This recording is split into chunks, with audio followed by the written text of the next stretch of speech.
The world of Versailles has been broken by the assassination of Emperor Keegan.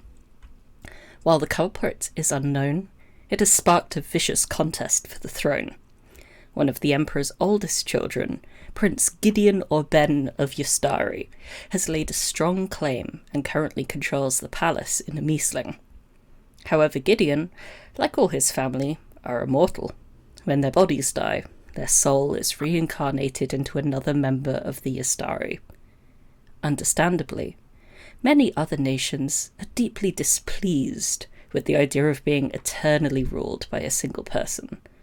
The other two great nations, Athington and Mount Ardra, are attempting to negotiate a compromise to work together to usurp the Ystari power. Mount Ardra has sent its most experienced negotiator, Prince Kurt Helrix, on a diplomatic mission to Orisia to ratify the initial treaty paperwork. Since civil unrest has grown, and the nobility have been more focused on intrigue lately, several airships have been stolen. Hence, an advisor to the House Helrix rulers of Mount Ardra have hired you as extra guards and staff, just in case anything happens on the journey over the inner sea. You have been asked to gather in the main office of the shipyard so that you may be briefed together. However, the prince is running late, leaving you to arrive in the office alone. Can everyone please roll me a d20?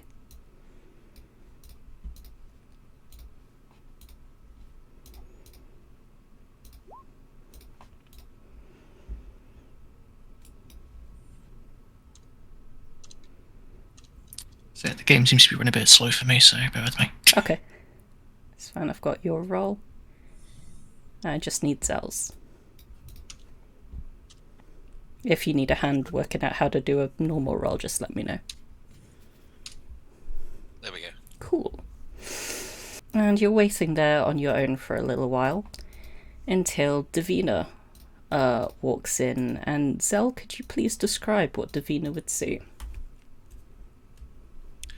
Let me bring it up. Would see a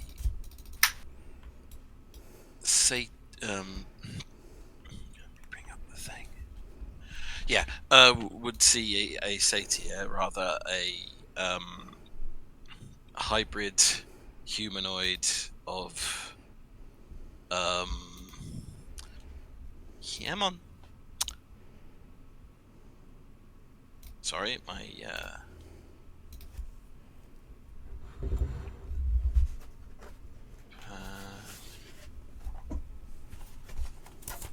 I should have had this open already, but I didn't remember. So, yes. So you see a satyr with a sort of dark blonde, light brownish fur covering their legs. They have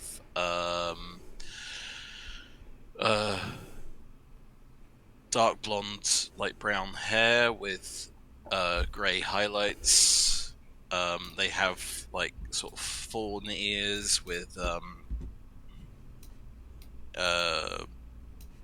white tufts in the middle, cream-coloured ram horns, wearing a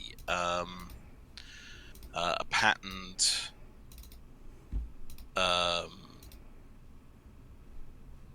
sort of like a dress or sort of like a shirt and sort of like a short skirt type thing. Also holding some bagpipes. Okay. Anything else? I think that's pretty good. But what would Zell see as Davina walks in the room? Human woman, bright red hair, very richly dressed. Clearly takes care of herself. Does have heterochromatic eyes. One's kind of amber, one's green. Fair but freckled, so she gets out in the sun quite a bit. And is like just picking her nails as she walks in, which are perfectly manicured, and there's no reason for her to be doing that. Looks you up and down and goes, bagpipes. They do pretty well down taverns, especially among the working folk. Of course, the working folk.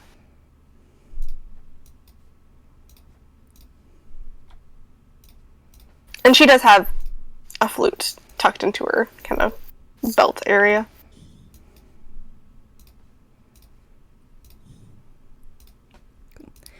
Not long after the pair of you walk in, another two people end up approaching the office doors at roughly the same time.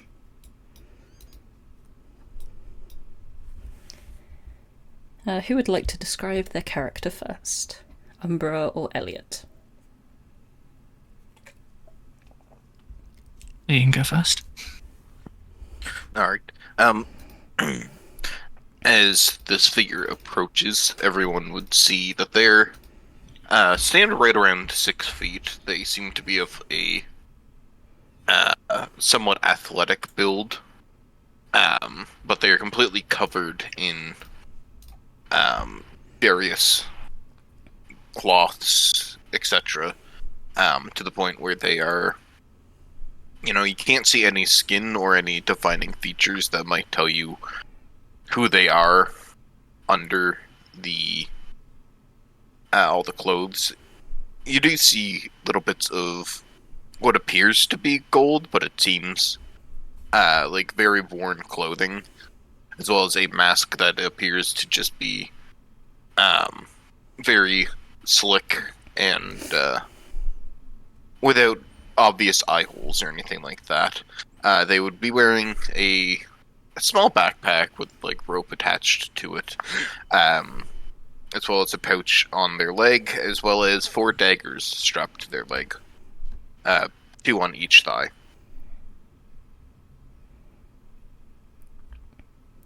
How would you react as you notice that the individual next to you is clearly also going to the same location?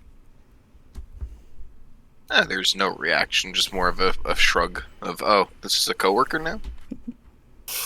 And as you eye this individual like up and down slightly, what would Umbra see? Standing at a similar height to the person to their side is a half-elven individual of indiscernible gender. That if it weren't for their emotionally dead, void of intent, light blue eyes, you'd be able to mistake them for being in this unusual state of monochromatic colour, as they just walk in to the room completely ignoring any and everyone else around them, and simply go to wherever's the most available seating position in line of sight. You should all be able to move your tokens, but let me know if you can't. Yes.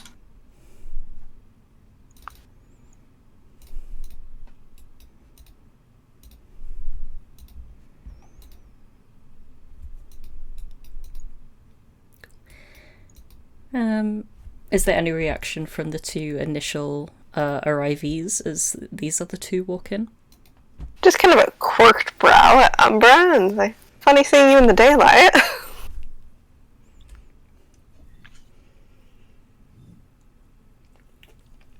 Zell observes and takes notice of the new arrivals.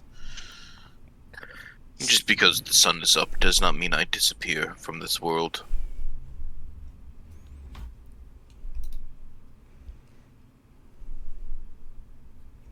Interesting. And after a little while of sitting, kind of awkwardly eyeing up one another, there's one that maybe is almost running very late. Yeah, you just hear him. You hear him around the corner, just going, shit, fuck, I'm late, crap, Okay, yeah, Davina laughed. And it just gets louder and louder, and yeah. As you walk into the room, what does the rest see? A absolute unit. Wish I was joking. Stands around 6'4". Similar to Edgelord over on the sofa over there.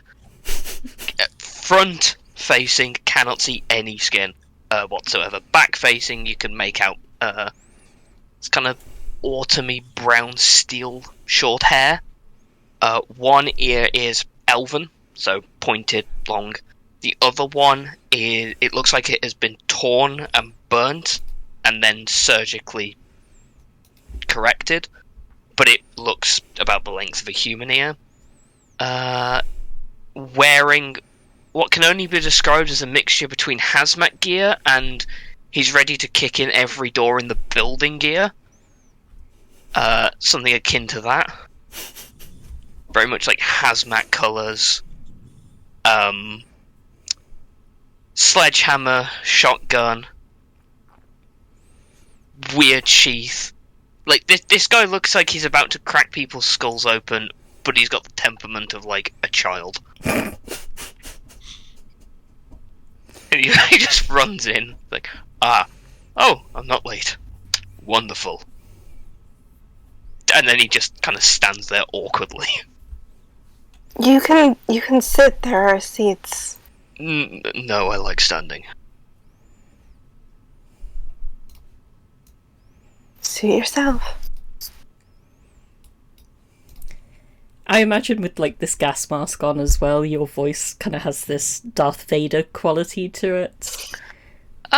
Probably not like the deep boomingness aspect, but the, the kind of muted, echoey aspect of it. He does try and, like, elevate his voice a bit higher to kind of compensate. But yeah. The five of you await in the shipwright's office for a little while. You can see that the large ship to the immediate north of the office appears to have some workers bustling about on it, and the shipwright captain, whose office you're in, is kind of bossing them around to load up some things onto the ship in a hurry. The French is coming soon. You best bet all of it on there.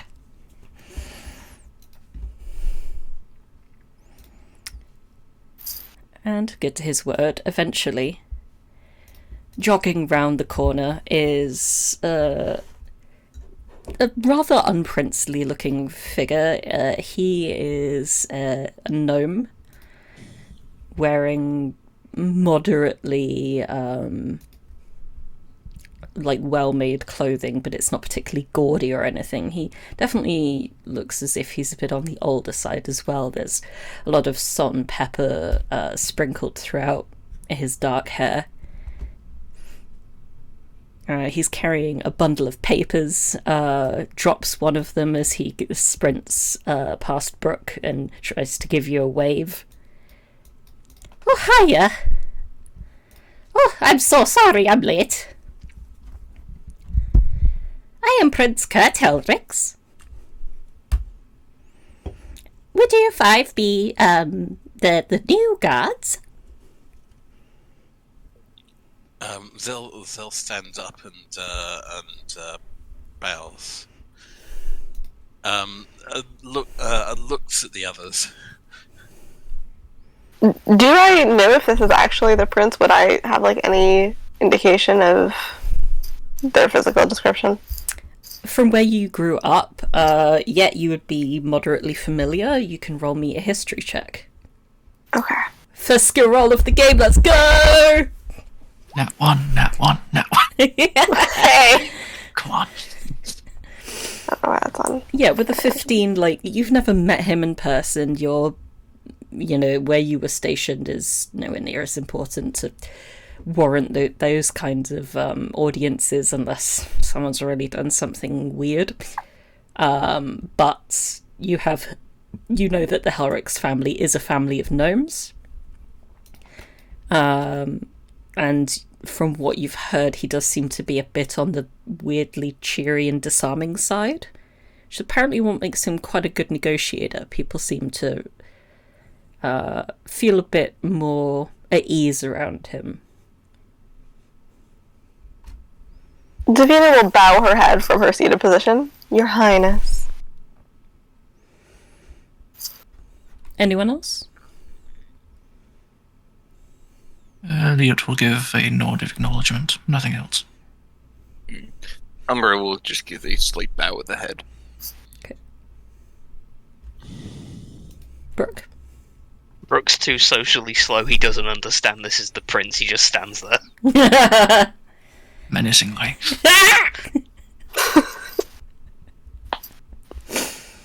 Oh, well, thank you very much. Now, the ship will be ready to go in a few minutes. It's quite a nice ship, oh, isn't it? Oh, yes. I call it the Worrisome Claw. He kind of pauses like he thinks that this is an amazing joke. Or like a really cute name, and he's like waiting for you guys to go like, ooh. This is interesting. How did it end up by this name? I am glad that you asked. I was mining deep down underground in Ardra, and my pickaxe fell onto my toe. The claw of it went straight down into the knuckle. Oh, it hurt. Oh. Zell winces. But I did manage to find a nice chunk of Lucirium. And that is what now powers my ship. Oh, I have worried about running ever since. That is why I call it the Worrisome Claw.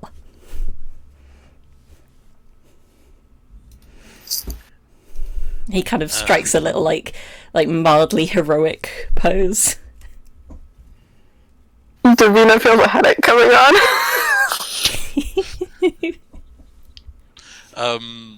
Zell smiles and nods. Noticing that everybody else is, well, almost everybody else is seated, Zell returns to his seat.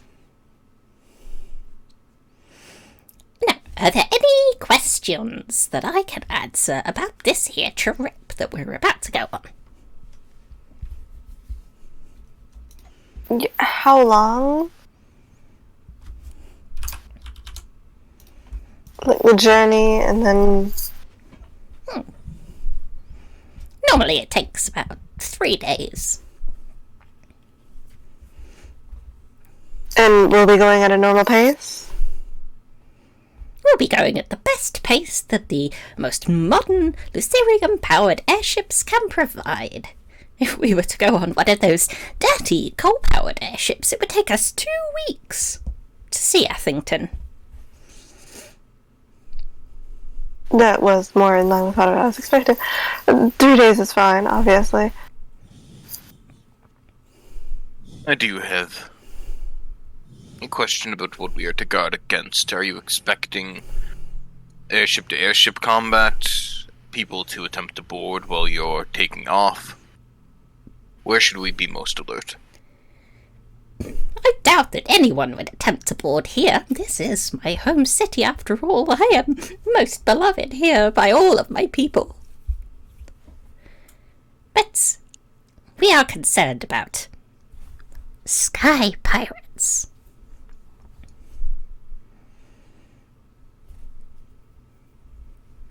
Aside from you, do we have any other precious cargo we should be worrying about protecting? We are shipping a number of quite interesting items to Athington as a gift of goodwill and friendship. But they will all be safely locked in the hold.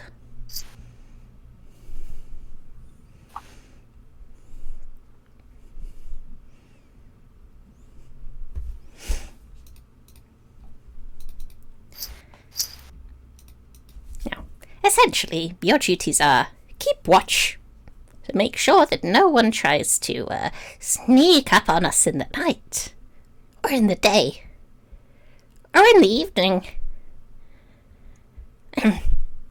Just any time. Yes, make sure I survive, and make sure that they do not damage the ship.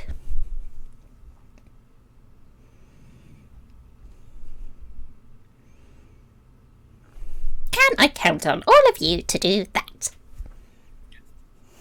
Zell stands again and nods and says, "Of course." I think we're forgetting one very important thing. Did you bring your sandwiches? No, we need to discuss payment. I don't work for free. We were supposed to bring sandwiches. Don't worry, oatmeal will be provided if you did not bring your sandwiches. And as for payment, if you get me there safe, each of you will receive 20 gold pieces.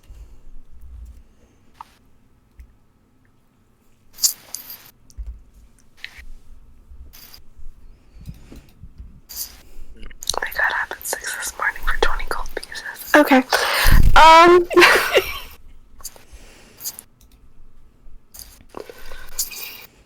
There's just an air of contemplation around him. Is it worth it? I think Davina looks at Umbra looks at Davina like 20 gold pieces for real, okay. 20 gold For pieces to 3 live with days of him. work. And 3 days of work. That's supposed to be how the peasants feel. Okay. I mean, you will also get the undying gratitude of Mount Ardra and Athington, and maybe even more work in the future as well as the exposure. Zell's eyes light up for a second before returning to normal. We're very grateful.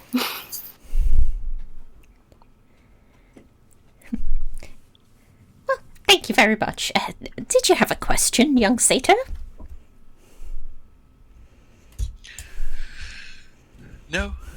No, it's all fine. This all seems like such a wonderful opportunity to work with you.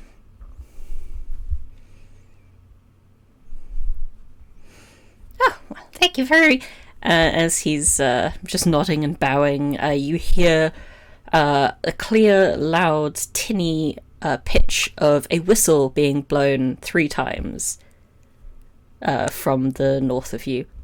Ah! We must be all boarded and ready to go.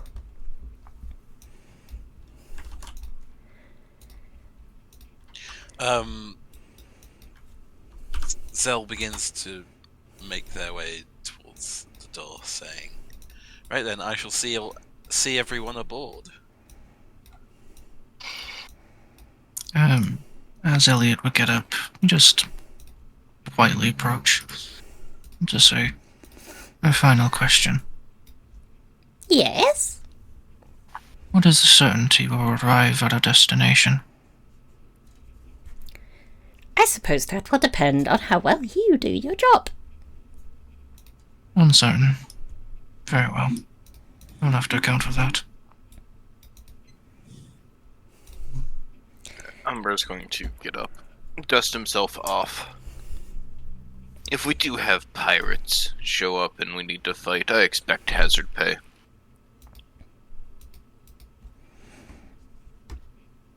It will be quite hazardous, yes. I can see that happening. He starts kind of like murmuring to himself as he seems a bit distracted by the ominous question of Elliot.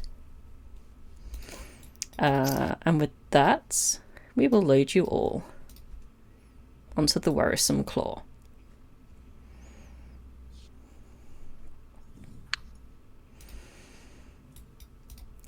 It seems a lot less busy now, as it there seems to be a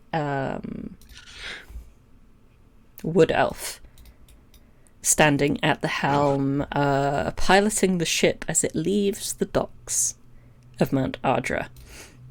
That is my primary bodyguard, and he's also quite good at piloting ships. His name is Failing.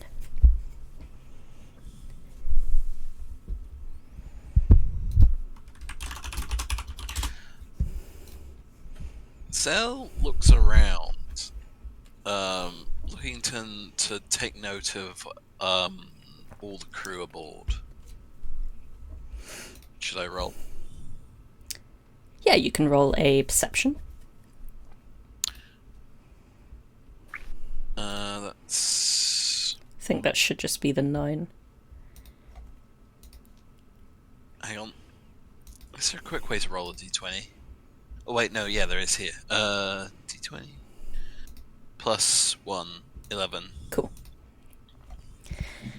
Yeah, 11 more than good enough to just kind of cast your eyes around. You see that there, apart from Kurt and Failing, there appear to be 3 other ship hands. One of whom is just like mopping up some kind of spillage from one of the casks over here. It smells quite beery. And another 2 are busy near the wheel, tying down the last of the cargo that's acceptable to be left on the deck.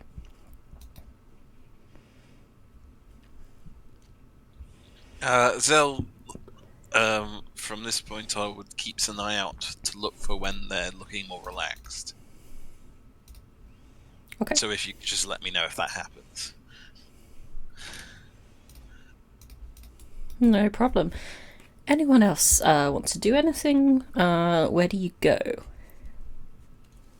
As Elliot would get onto the ship, from their waist, they would open a little pouch, almost like a box of sorts, and pull out what seems to be a deck of cards. As they do, they shuffle it around a bit, and then flip over the top one. As I'm going to expend a use of Bardic Inspiration, and draw a Spirit Tale. So I need to roll a d6. Bear with a second. 1. Okay.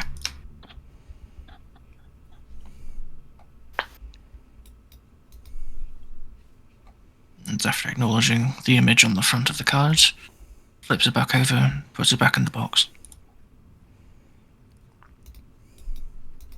Okay.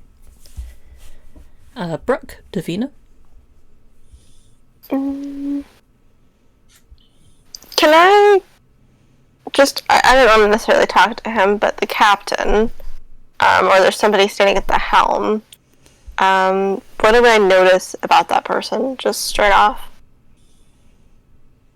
Are you trying to give the like a vibes check, or just like analyze like what they're wearing and what they look like? Yeah, I think it would be more what they're wearing, kind of like, is this person, are they on the older side, younger side, how experienced do they look like they're paying attention, do they look like they're doing their job? Fair enough.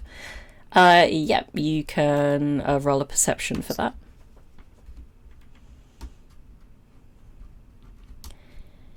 Yeah, there's like, as you're watching, as he like grips, like the handles of the wheel, you notice that there's quite a few scars on his like arms and hands. He's wearing shorts, so the like on his calves as well, you can see that he's scarred. He's clearly seen a few battles, and apparently not done that great at them. But hey, he's still here. Well, I guess he's flying the ship, not fighting. I'm gonna go try to find quarters, see where I'm gonna have to lay my head down. It's probably not gonna be what I'm used to, but suss out the situation. As he notices you looking around, he'll go, if you go to the left or the right of this part of the ship here, you will find quarters. Perfect. Go to the right. Open the door. Try not to scoff. Couldn't find, the 100% perfect map, so just assumed that there was 2 beds in here. You do not get the dignity of sleeping alone. This is so below me. Okay. It's fine. It's fine. It's 3 days. It's 3 days. Shouldn't have taken it. Okay, it's fine. It's fine. Davina fully has a headache by this point. Full headache. What does Brook do? He has, this entire time, just been murmuring to himself. He's been murmuring the entire technical specifications of this airship. He's now making his way to engineering his habitat. Alright, Geordie LaForge. I don't know whether to be offended or not. Quickest ways that you know of to get to engineering is to either climb down this ladder underneath the hatch or go through the captain's quarters, and there is a more luxurious staircase down that leads right into the engine room. Which one's the more direct way? I'd say probably starting on the deck and going through the bedroom. He just does that then. Cool. There is no rhyme or reason. Cool. If you're looking even more technically direct, this would be going through one of the guest chambers would be slightly quicker than the captain's quarter. Probably would.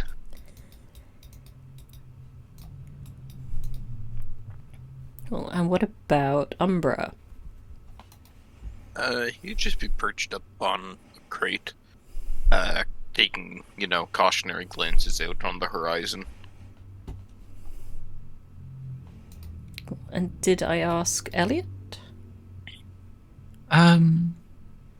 Elliot would be seemingly just aimlessly wandering about the ship. As they are very much just doing what they were told. And going around, making sure everything's safe at all times. You're keeping a bit of an eye out, really. Mm-hmm. Yeah. Okay. I'd like you to I'd like you to roll a perception, and we'll kind of take that as your success for the hour. Yeah, that was supposed to have the guidance on there, but yeah. Cool. The airship now seems to be making its way over the green fields of O'Shane. It has left behind the mountain of Ardra, and the crewmen have finished tying down all of the crates, and they're looking a bit more relaxed.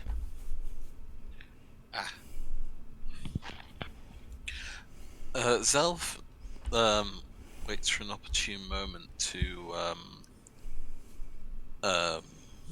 wander up to and asks one of the hands, say, don't suppose you need a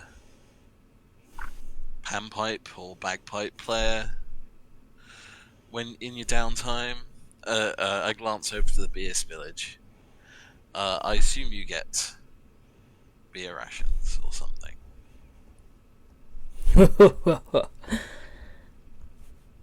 Aye, we do. In the evenings we get to have a meal. Bit of beer.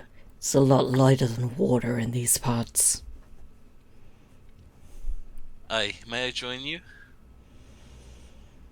It's a free ship. Of course.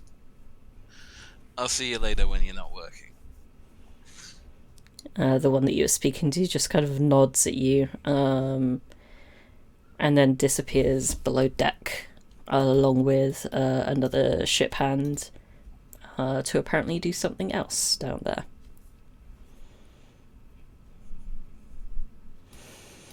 Davina, how's the head? Any complaints? I'm breathing. I'm fine. I'm considering feigning illness and laying in a horizontal position for the rest of this voyage, but ultimately I'm just gonna kind of post up against an edge here and just watch as we take off, I think. Cool. Are you watching out or just kind of idly sitting there? I'm just enjoying the view. Cool. Umbra?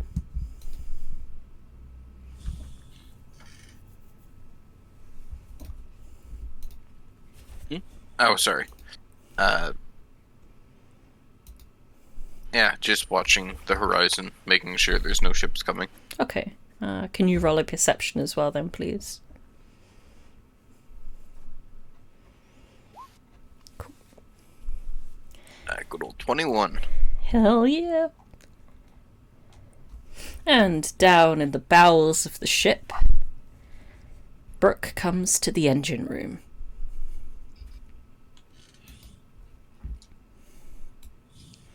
Oh, wow. Fucking amazing, this. That was so genuine, I love it. It's exactly what you would anticipate. Yeah, he's going over it, he's making sure it's safe, he's doing his job.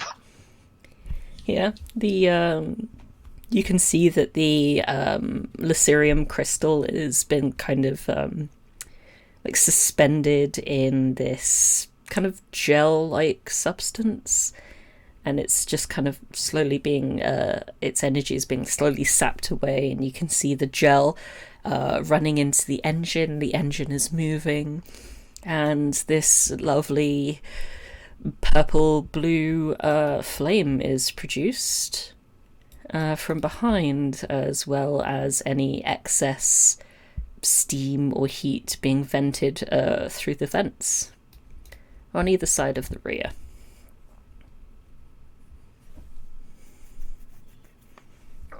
You're happy, chappy. Yeah. Doesn't seem like anything is untoward on the ship, but you can investigate the room further if you desire. Can I do it magic? Yeah, sure, why not? He'll do a heckin' investigation.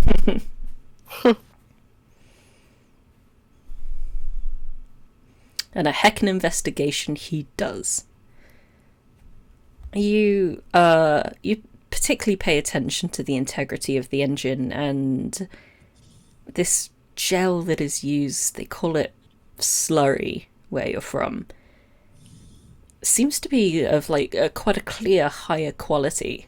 It seems to be like someone's filtered it thoroughly and removed a lot of the impurities generally found in the construction of it.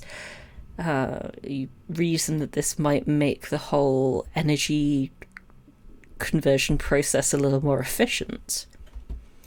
You may even jot down some notes to help you in your own endeavours later on. But as you're looking at the barrels of slurry kind of sitting to the side, you notice that one of them looks a lot darker than the others. It smells a bit off too. It seems to have been polluted in some way.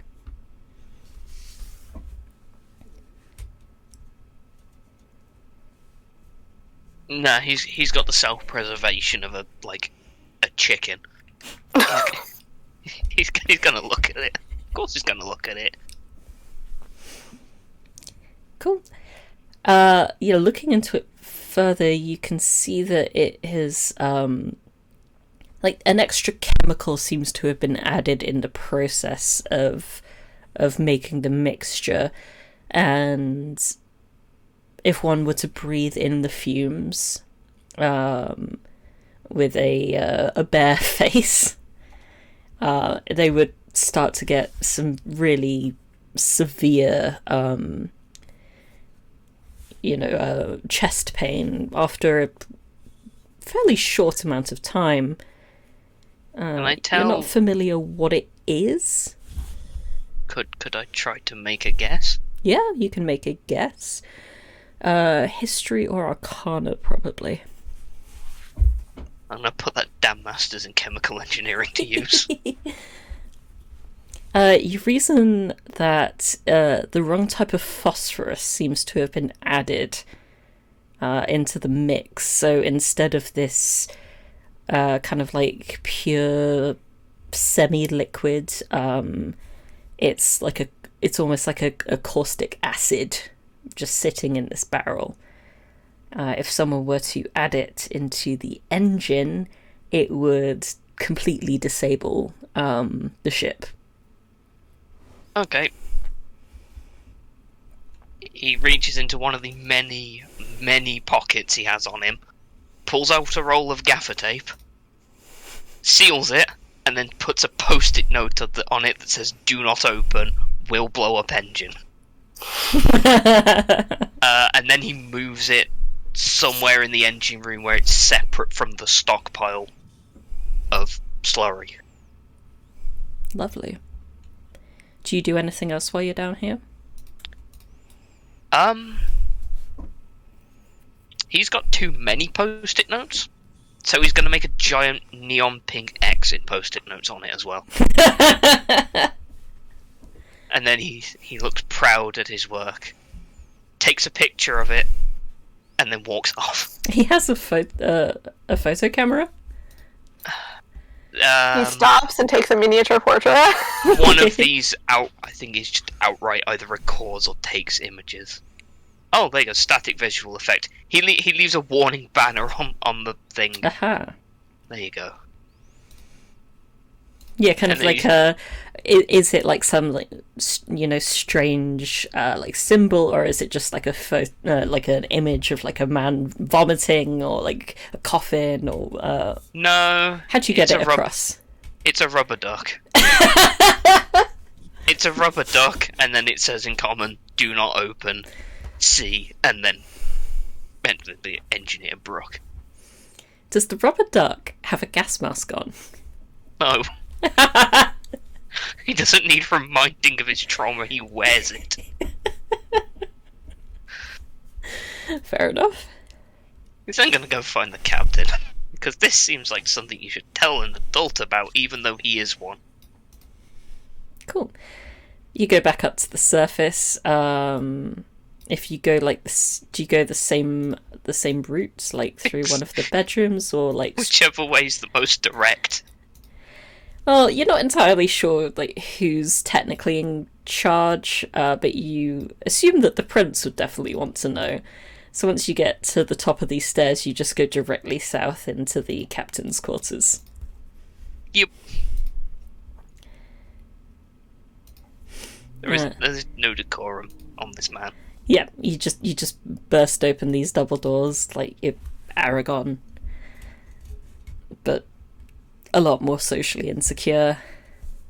You see a very low table that a very short Kurt is currently examining a map on.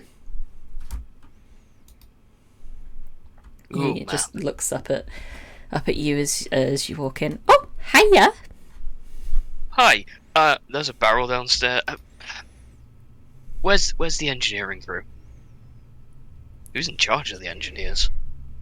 I guess that would be Bill. Okay. Where is Bill? Kurt, like, there's a few windows leading into the cabin. The curtains aren't currently drawn. And Kurt just points out to over here where a ship hand is currently, like, retying some ropes that help these sails sail. Okay, thanks. Cool, and we'll just pause for a second. Mhm. Minor illusion? Oh, yeah, I was just looking up what it did for later. Oh, fair enough.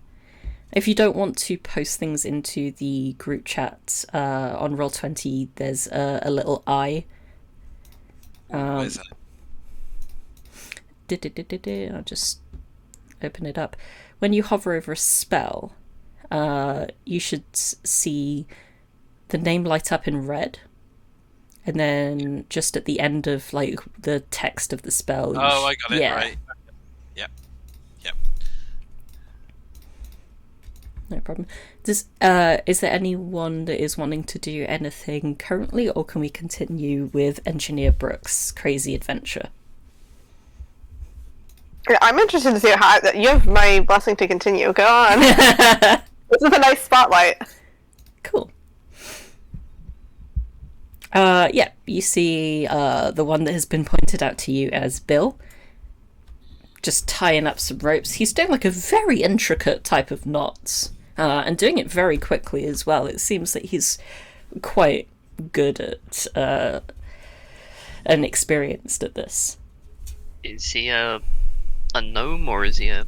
He is a quite a large dwarf, Oh, as in that are case, the other two ship hands. Brook just immediately switches to Dwarvish. Like, hi.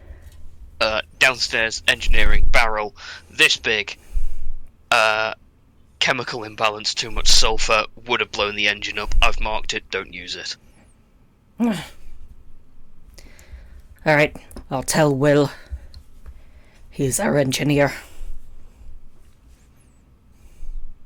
Okay, cool. Bye. He just walks off.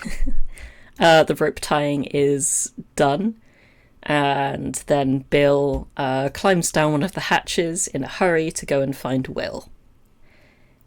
From especially those of you who rolled for active perception, which I think is Elliot and Umbra, you can hear there's a lot of like shouting, like panicked shouting coming from the lower deck. And a few minutes later, two of these ship hands appear walking through the guest room,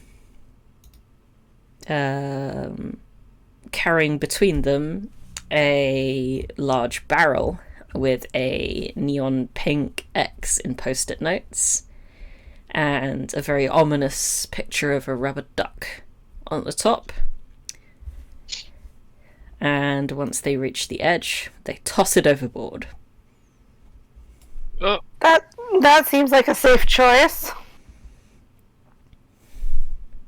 so many health codes Zell, just got Zell violated. watches it fall. You guys are about a mile up in the air, so you won't be able to see it land, but you will be able to like watch it disappear until it's no longer visible to all of you. The velocity of the fall kind of makes the gaffer tape start flapping up. Like on one side it's just not quite gone down, so like the tape flaps back and forth and it kind of looks like the barrel is like waving goodbye. And a lot of the post-it notes just again get like ripped off from the wind, so it almost kind of explodes in like a little confetti.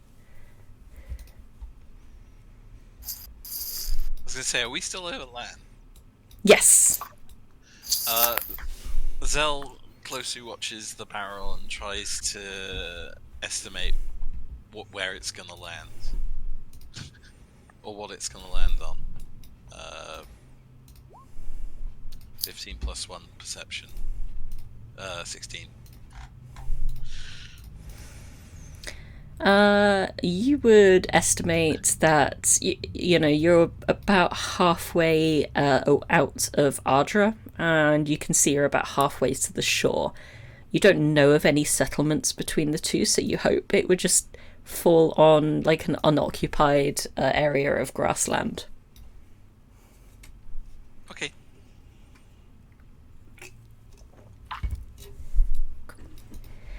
And with that, the threat seems to be over, and unless anyone has anything else, the hours will begin to dwindle by.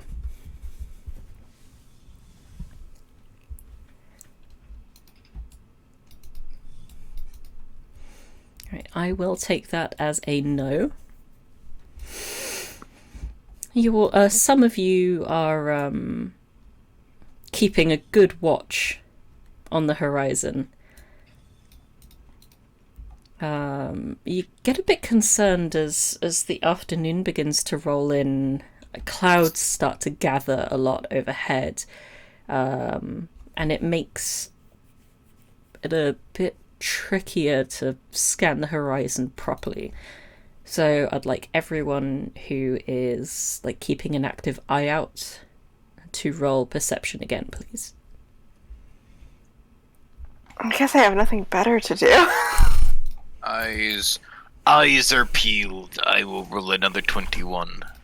Jesus Christ, dude. I found the +1 thing, so I can do that now. Cool.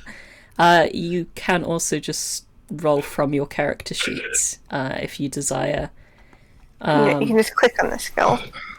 Yeah, all you need to do is just go to your little skill column and... Oh, I tried that earlier, it didn't work.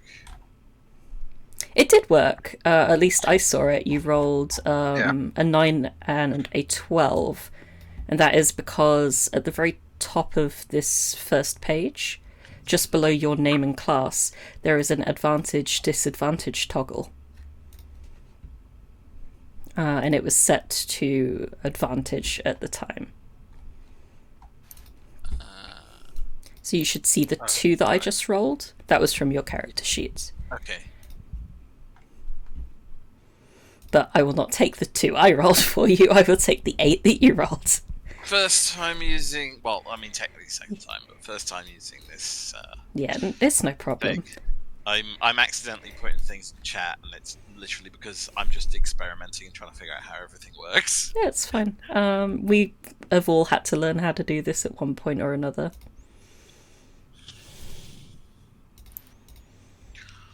Yeah, has everybody... Yeah.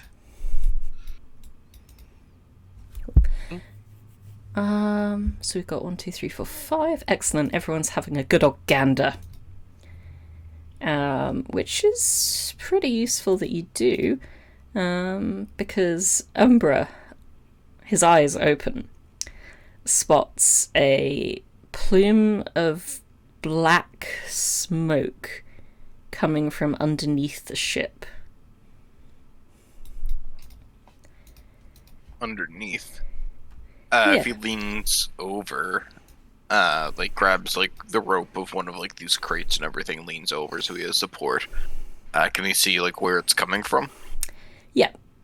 He leans down at this point. Elliot and Davina will also notice this. And then a few seconds later, Brook and Zell will notice the same thing, because at that point, it's quite hard to miss another airship rising from underneath the worrisome claw with a group of grinning bandits gathered on the deck, clearly coming for you all. Umbra's just going to get back up, put a foot on the, the edge of the ship, and pull a dagger from his thigh and point it towards them. One warning: take a step on the ship, you give up your life.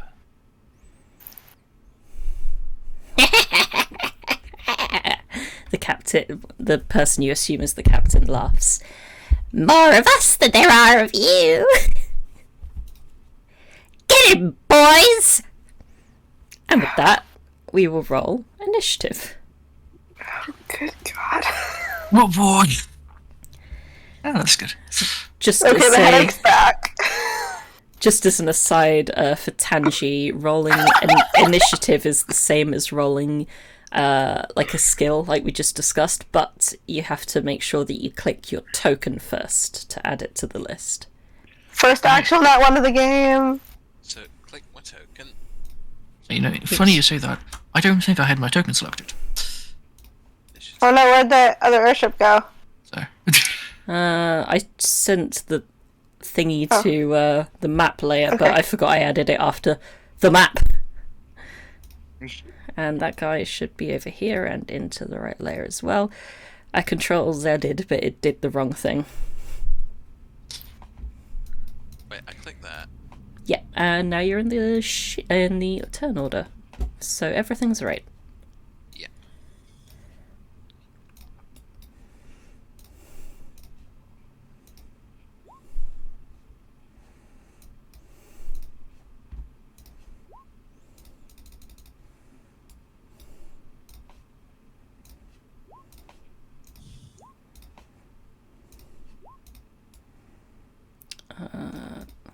Oh, it's a good thing I'm fucking far away and behind cover, because I rolled dead last.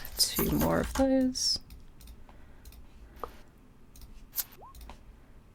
2 more, like, just sprout out from hiding behind the edge of the ship. And they all just bear their swords in turn. And I think that's everyone. So...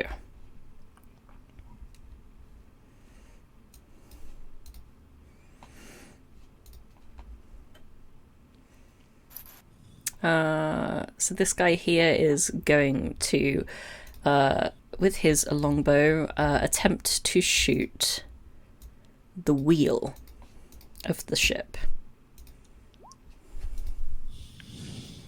A 9, however, misses, and it just buries itself into the planks next to it. His friend, a little too far away for a good angle, is going to aim his at Umbra. 13.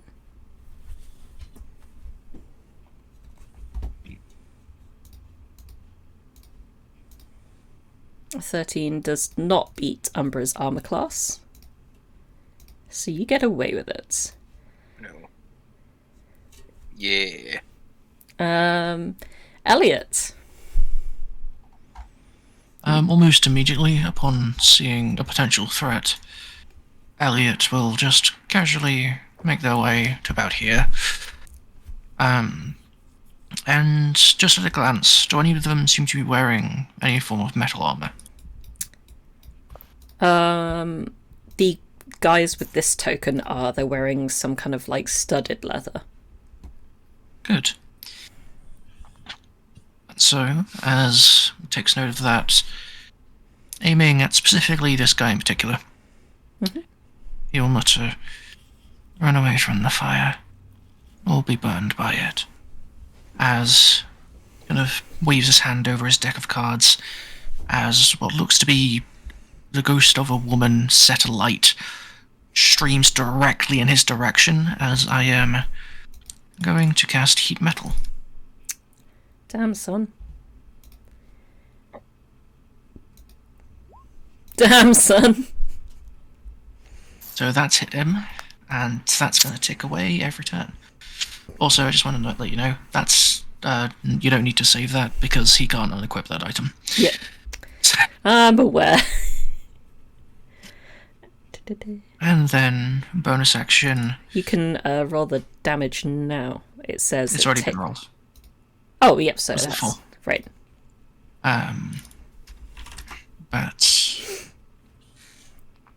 then bonus action, seeing that the tale he drew, that drew previously, isn't really apt for the present situation, pulls out the deck of cards again, shuffles it round, and going to draw another tale by expending a bardic inspiration. It's a 3. Okay, that's it. Okay. I can't maneuver the ship like very well, but the wind has kind of drifted it like a little bit closer to you. I'll see if I can. No, all the tokens will move. Just imagine it's kind of more like this. Yeah. Now, because this individual is going to jump onto your ship and attempt to stab Umbra in the back. That'll hit. 6 piercing damage. Yep. And this one on board is going to run to what appears to be a cannon at the front of the ship. And is going to aim it at the wheel of the ship.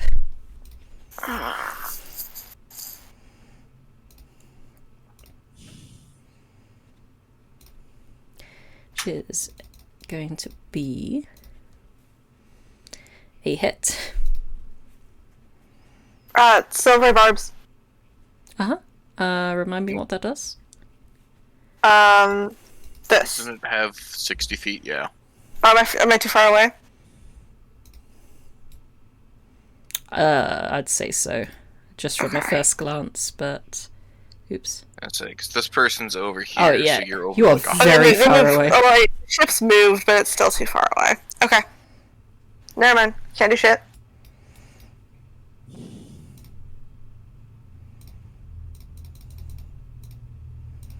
And it's going to damage the wheel for 5 damage, which is taking out like a good quarter of it. And I've realised that I forgot to roll for filing.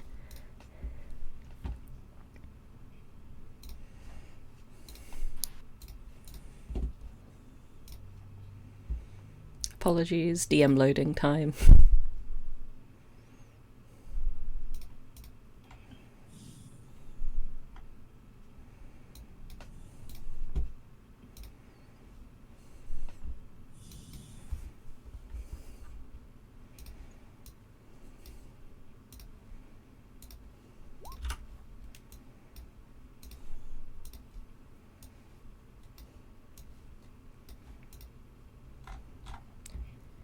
Oh, that's good. We haven't reached his turn yet, so I'll just grandfather him in. You've had your turn, which makes it Filing's turn. He is going to drop the remains of the handles that he's holding, run over to the person attacking Umbra and stab.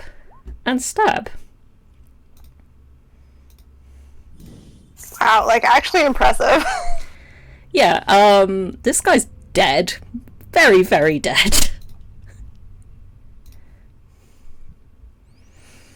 And now is the turn of the captain of the ship. He seems to grasp an amulet and mutter something under his breath. And then he appears directly behind Filing. Just poof.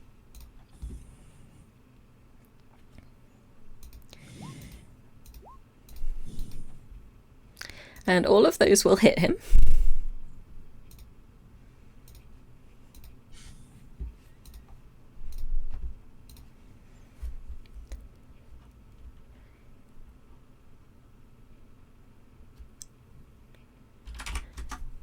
And does a pretty significant amount of damage to him in one single blow.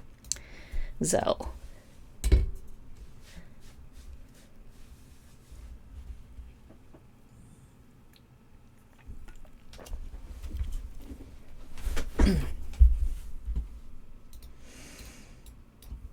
Zell, you have seen that the pirates are more than capable of getting onto the ship and apparently have some magic on them as well. What would you like to do?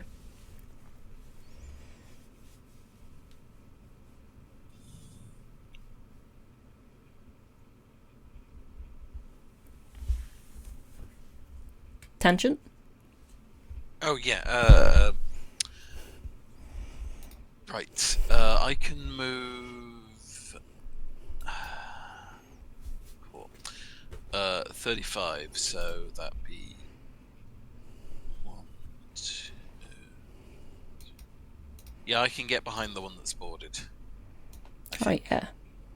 There's a little easy Yeah. tool for it too. You can move all the way up to Umbra, basically.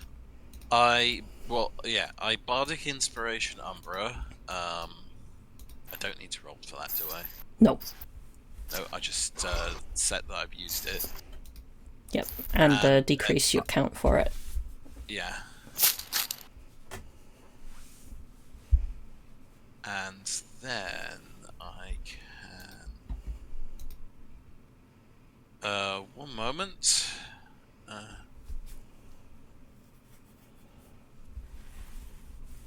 It doesn't say it uses an action, so I use my rapier on the boarded pirate, and I also use psychic blades, which doesn't say it takes an action. It says I can expend one use of my bardic inspiration to do an additional 2d6 psychic damage.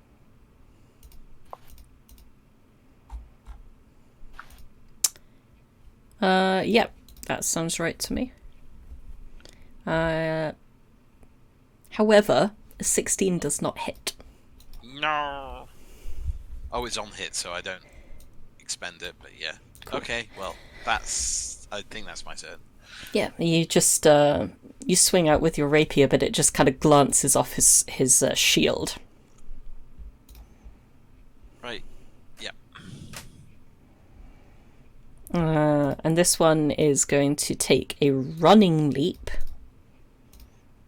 and jump onto the ship, and is going to take out a longbow, and is going to attempt to hit Filing with it as well.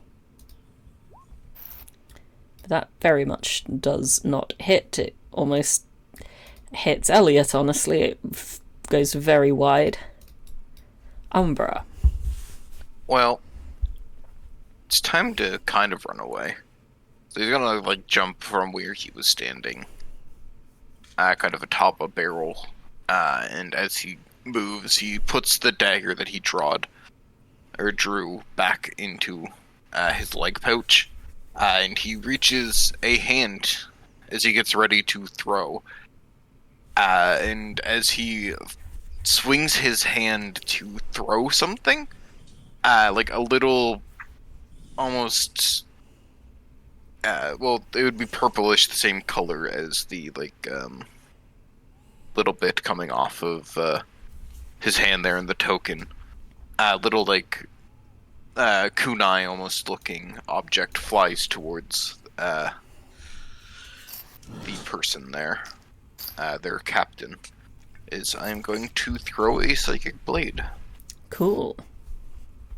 Which I believe is, yes, this one. 22, I presume, hits? It does hit. So that's going to be 7 damage plus 6 damage worth of sneak attack. So 7 psychic, 6 sneak attack damage. Then, well, may as well follow it up with the Umbra will then flick his other hand and send another one flying at him for my bonus action. 25 I take hits. Yeah. So another 10 psychic damage. Very nicely done. I mean, not done, he's not finished. But there's definitely some holes in that, like, reinforced leather armor he's wearing. Well, there'd be no holes, because this is all psionic damage. There's metaphorical holes in the soul inside the leather armor he's wearing. As Umbra finishes his movement up back here, and that is my turn. Cool. And finally, the last of the pirates is also going to jump and also go to try and kill this person who's made it pretty clear that he's a threat. But likewise, the splint mail that Filing is wearing is just glancing the attacks off, and it is Brook's turn. Oh god. You forgot that you had to do turns. Yep. So 30 gets me to there. You can cast a leveled and a cantrip, provided you abide by, action, bonus action, all that stuff, right? Yeah. Yeah. Okie doke. He's gonna take the shotgun, he's gonna rack it, and he's gonna hit the captain. Why not? Cool. Cool. Wait, shotgun? It's because he's that got one an... of them? No, it's his... Oh yeah, no, that is one of the weapons that you can have. It's not like a shotgun per the stat block. Because I have a melee weapon that can do range cantrips, I had to come up with something other than Oh, I see. SWAD.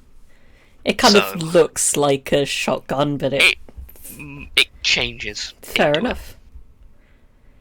that hits. It does the firebolt. 10. Okay. It's just 10, not the... Yeah, I see. Not the oh, max damage. And then bonus action, he's going to swap it to his sword and pop Thunderous Smite ready. Lovely, lovely. Me. The captain is looking a little battered now.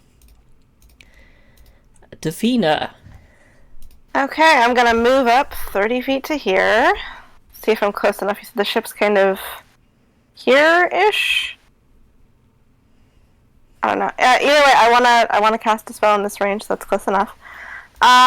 Going to say very loudly as I'm doing the somatic movements to do the spell. You all are being quite rude and showed up uninvited. I'm going to have to insist that you leave. And I cast Shatter. Cool. I'm going to do it in... It is... Shatter is... How big is it? 10-foot radius sphere. So... I would like to cast it in... Ooh, that's pretty big, actually. I would like to cast it in this area, catching this guy here. And also, I'll cast it low enough that hopefully it will destroy this little fan right here. Mm-hmm. So, they want to fuck our ship up, I'll fuck them up.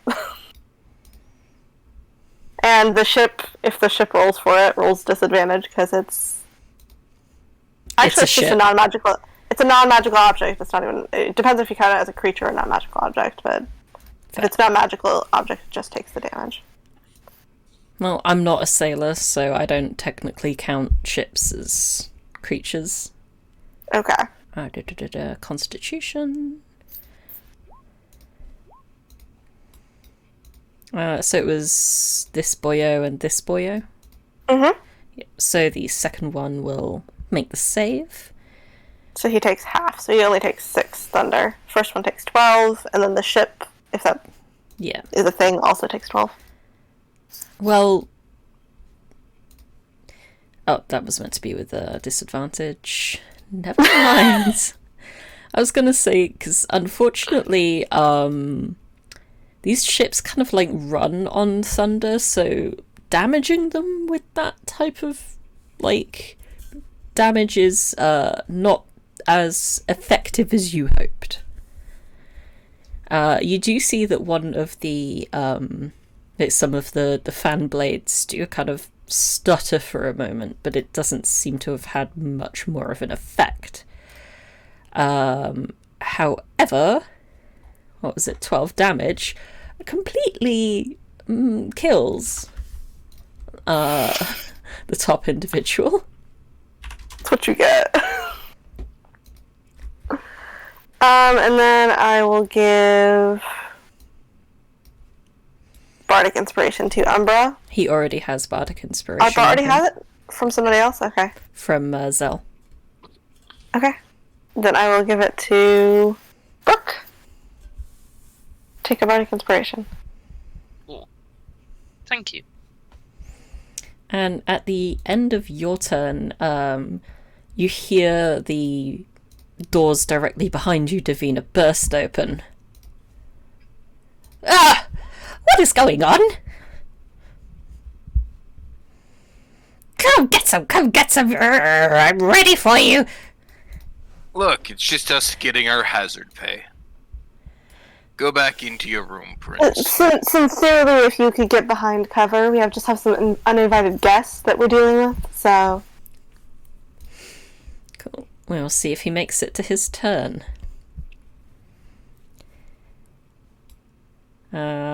This one is going to shoot for filing. But misses just. Elliot. Elliot is going to first drop concentration heat metal, because I don't think you can redirect that. No. I think concentration would have automatically ended anyway since he's dead. Yeah. And then... I mean, you could keep heating his armor, it's just not going to be... I could incinerate his corpse, yeah. You could burn it through the ship, I suppose. Very, very slowly. Yeah, no. And so as that guy dies, the ghost that grabbed a hold of him dissipates into nothingness, as Elliot will just kind of sidle up beside Brook. And as they do, they will mutter, "The two were good friends. Nothing more and nothing less." As I'm going to use my action to activate the Tale of the Blood Friends on myself and Brook. So, that is going to be, let's see, 9 temp HP to both of us. He just looks down and goes, "What?" As you'll see a pair of spirits kind of manifest out of nowhere. One of them seems to stand by you, and you feel oddly and kind of disturbingly invigorated. As Elliot will just kind of move in front of you and then stay here for the time. And that's my turn for now.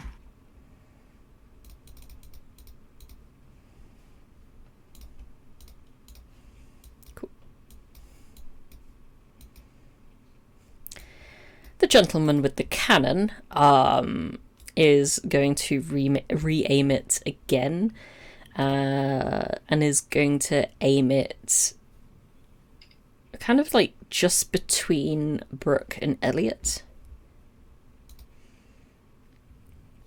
and manages to hit the space.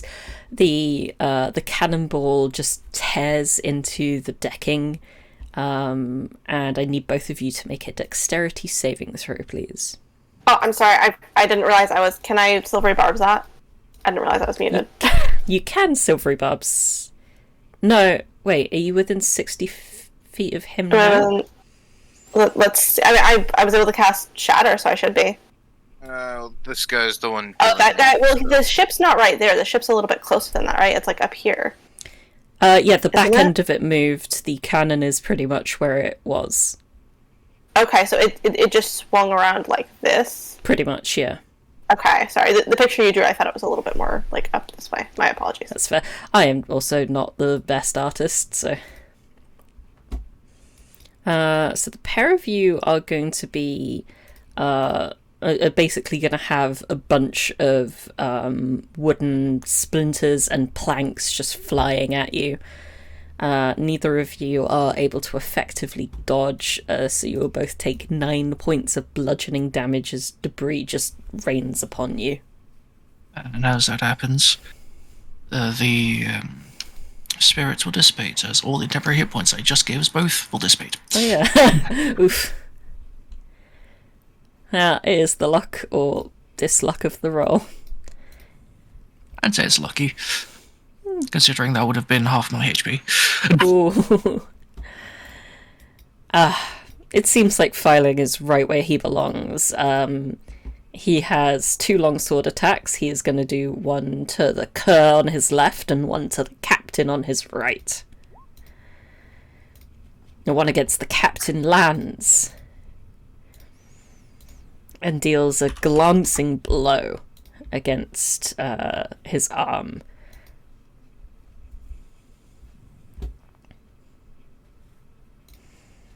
The captain, responding in time, is going to attempt to just end the life of Filing in one fell swoop, and save a little extra for Zell as well.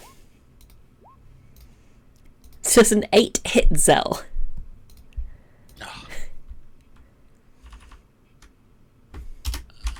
Well, that's lucky. However, Filing gains a pretty more sizable wound of 11 points back for his trouble.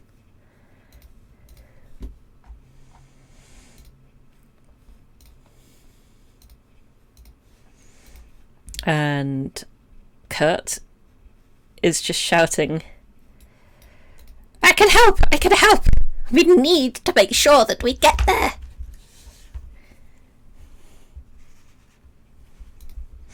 And he is going to cast Sacred Flame on the captain. Dope. For 1 whole damage! Never mind! And then, but he kind of like cowers behind you anyway. Wait, did the captain hit me or not? No, it rolled an Okay. 8 to hit you. Oh, okay.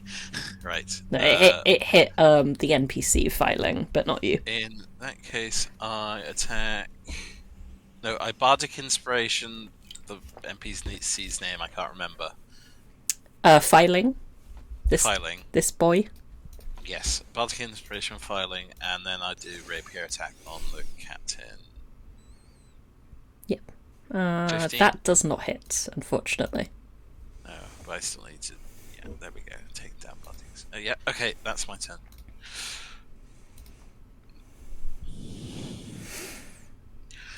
This guy is just gonna like do what he thinks, I'm sure, is a very cool like sideways roll over and like hits the crates that have been so meticulously like roped to the edge of the ship.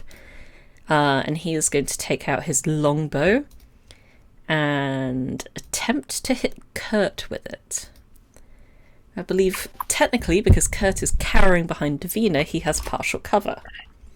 Yeah, and I'm also gonna, depending on what this is, I might silvery barbs to give him disadvantage, but I can choose after I see what the number is. Yeah, because you are now within range of that. Mm-hmm. So that is a 12, which hits. Silver barbs. Cool. And what's that do again? It forces you to roll again, and you have to use the roll. Right, Lower thanks. roll.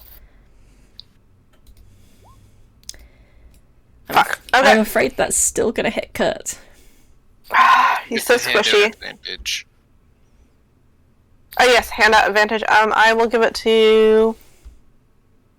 You have other ways of getting sneak attack, right? As long as people are within 5 feet of enemies. Okay, Or I then can I will... spend basically my entire turn to throw one weapon at advantage. Yeah, I'll just give you advantage then. Alright. It's worth it for sneak attack. The arrow plunges itself into Kurt's upper arm.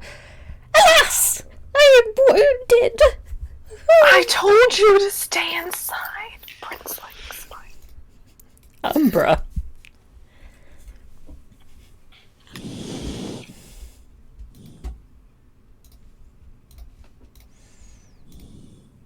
Oh yeah, also here's a fun fact. Kurt has an AC of 10. I think it was pretty low if a fucking 12 hit, but I had to try. Being in partial cover gives him a +2 to his AC. So a 12 was like exactly his AC. You had more opportunity to make that work than not work. Unfortunately, that is just what the dice did.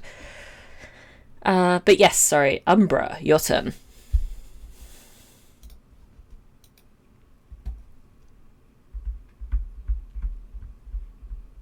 Well, we have a captain who needs dying. And he's within range, so I have advantage on this, and I still have inspiration. So once again, a psionic blade is thrown. And that does an 18 hit? It does. So that's going to be 12 psychic plus an additional 10 sneak attack damage. Is the captain still up? Barely. Well, if you don't succeed at first, try again. For an additional 7 psychic. Would you like to guess exactly how many hit points he had left? And you can check this. 7? He had 7 hit points left. So as Umbra once again starts throwing these like translucent psychic kunai looking things, one just hits the chest of the captain before the second one just goes into his head, and he just crumples without looking like he took any damage at all from them. He's got like a bit of like a burnt chest from a firebolt, but yeah. Other than that, it's just he just looks like he. These attacks don't look like they're doing any physical damage. Yeah, it looks like the off switch just got hit. With that, Umbra is going to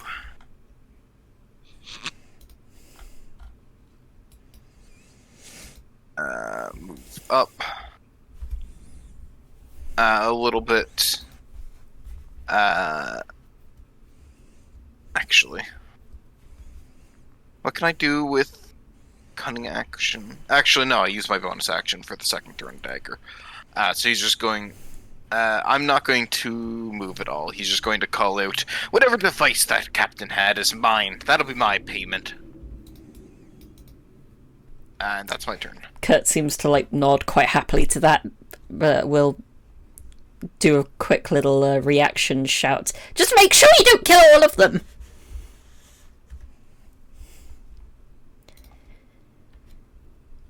And raged by the death of his captain, oh my god. I just realised that these guys have had multi-attack the whole time and I've been using one attack. Sorry. Well, he is going to try and slam on Filing twice. And even with a temporarily bolstered advantage, lands no hits. And looks utterly dejected. Brook. Okay. Oh, I'm finally going to get within melee. Huh. Nice. Oh dear. I'm going to hit this person. Uh-huh. I have my bardic.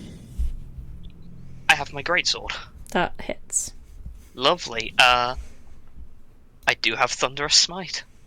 Yeah, I saw that. So, that's not bad, but he needs to make a strength saving throw or be pushed 10 feet backwards. So, he goes 10 feet backwards. Like the barrel before him. Those of you lucky enough to see will just watch him slowly disappear and assumedly land somewhere on the ground below.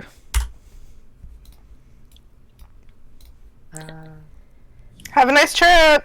See you next fall. Anything else? No, that me. That you.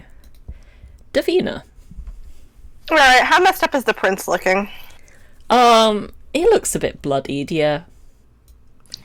Okay, I put a hand on his shoulder, and I get down to eye level, because I'm taller than him. Yes, by a significant amount. You're a prince. You'll be fine. And I cast Heroism, and I'm going to twin spell that to also do it on myself. So he's gonna be immune to being frightened, and he also gains temporary hit points equal to my spellcasting ability modifier, which is only a +4, but it's better than nothing. Cool. And I'm also gonna give him Bardic Inspiration. So he gains 4 temporary hit points. Mm-hmm. And he's immune to being frightened if that becomes important, and also Becomes gets Bardic Inspiration. bardically inspired. Awesome. And that's my turn. I'm gonna continue standing in front of him and just providing cover. You see that he was like trying to hold back like tears from the pain that the arrows like causing him, but your words of heroism seem to have emboldened him, and his eyes dry up and get more serious. The one on the ship shouts, "The captain's dead! Come back aboard, lad!" And is otherwise going to shoot Brook. Why? No. I mean, it might have had something to do with like you pushing off his friend. Look, I merely gave gravity the help action.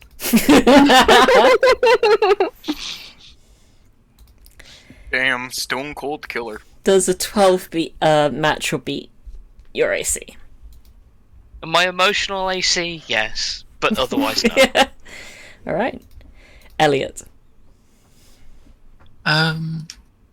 Hearing the order to run away, Elliot's going to... Oh, god damn it. Sorry, I forgot about multi-attacks again.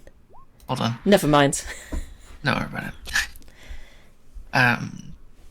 And it's going to look to the one person that is on board the ship they were told to guard, and just ominously walk in their general direction as they mutter, "You're running away, utter coward," as I'm going to cast Vicious Mockery.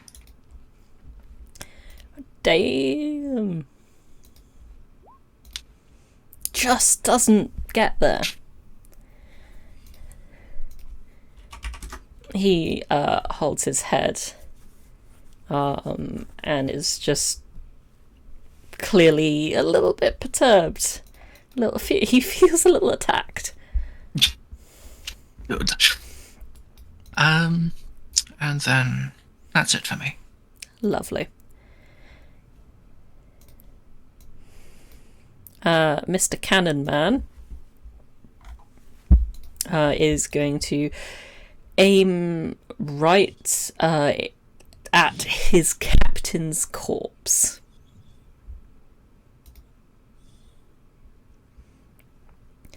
Doesn't quite hit, but still enough to hit Brook and Filing with a bunch of shrapnel, including a few bits of flying leather armor, as the cannon bolt just kind of flies into the captain's like leg and the planks below it. And Brook and Filing will take 5 bludgeoning damage each. That guy isn't within 30 feet of me, is he? He's 55 feet away from you. Okay. I take the damage. Yeah. Filing is going to now ignore everyone else and run over. "My prince! Are you okay?" And just looks him over. He'll be fine. "Oh, I am very brave." And he's just really trying to hold it together. He does feel a bit bolstered now. Zell.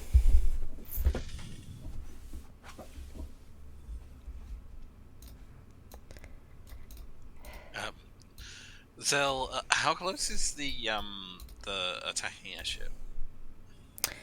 Like the closest point to you right now is about like 20 feet away. Is that because they're more or less adjacent to each other, or is that a 20 feet gap? No, I was measuring from like yourself specifically. The gap itself is about 7 feet wide.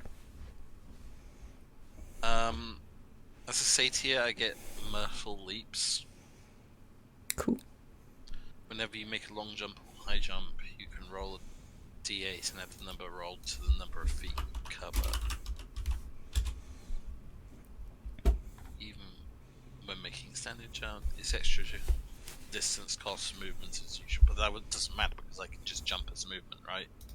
Yes, unlike in Baldur's Gate, in D&D, it doesn't cost a bonus action, it just costs movement. Okay. Is there any particular point on our ship that I need to jump from, or can I just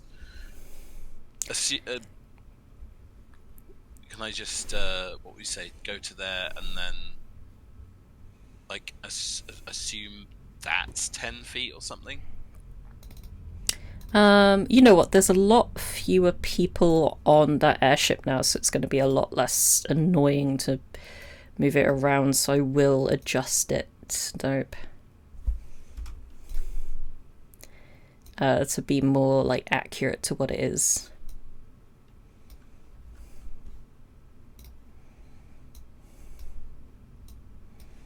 Cool. So that is exactly the representation now, so you can land on these fans as well. I would say that in order to jump, you should be like at the top of the stairs at least.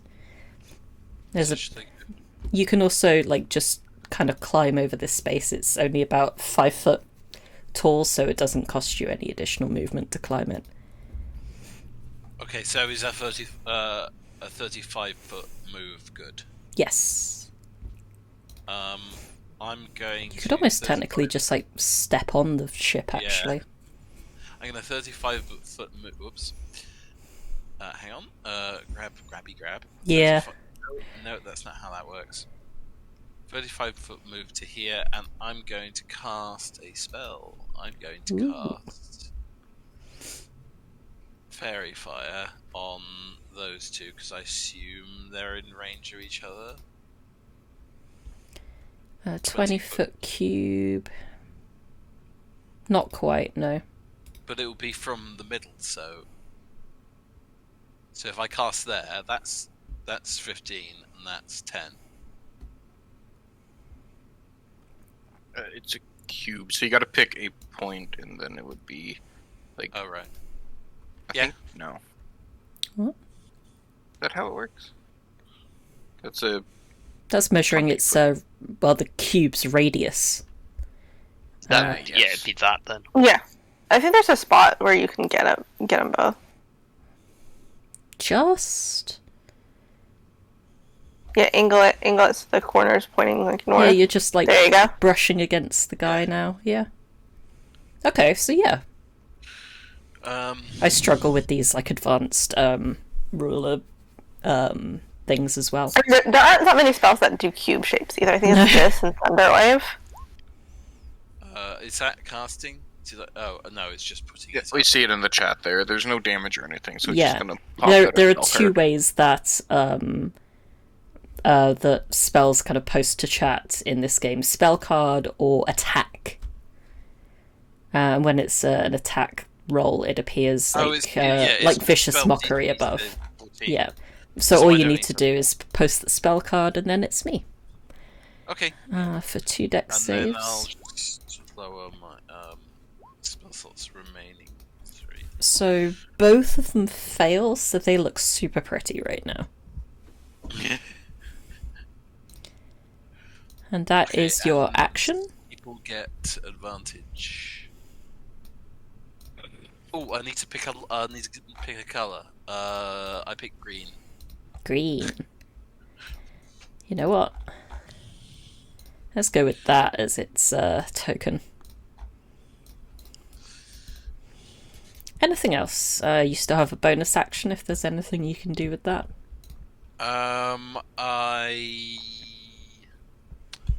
Is there anybody within range of me that doesn't have Bardic Inspiration? I mean, I don't have it, but I don't need it. Also, don't know the range, but... I think it's 60 feet. Oh, okay. I'm saying I think that's from memory. I think the 2 non-bards have Bardic Inspiration. Yeah. Yep. If we could, like, maybe settle on a symbol to use for that, to make it a bit easier for the 3 bards to... Maybe like a little purple dot. Could everybody go purple dot, blue dot, something like that? Purple dot, sounds good. Purple dot for inspiration. I Bardic Inspiration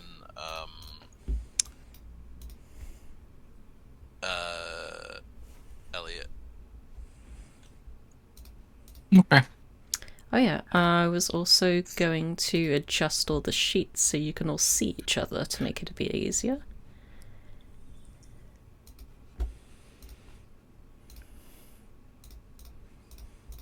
Love seeing everybody else's last names.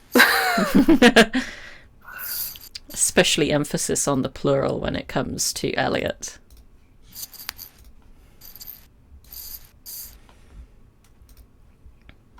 Right. Sorry about the quick pause there. You should now all be able to see everyone else's sheets too. Multiple people with hyphenated last names. Cool. Okay. Feels like that kind of fancy world, doesn't it? Yeah. With Zell's turn over, I assume? Yes, I've moved cast a spell and bonus, so that's all my actions. Okay. This one still on board is going to take a dash action. And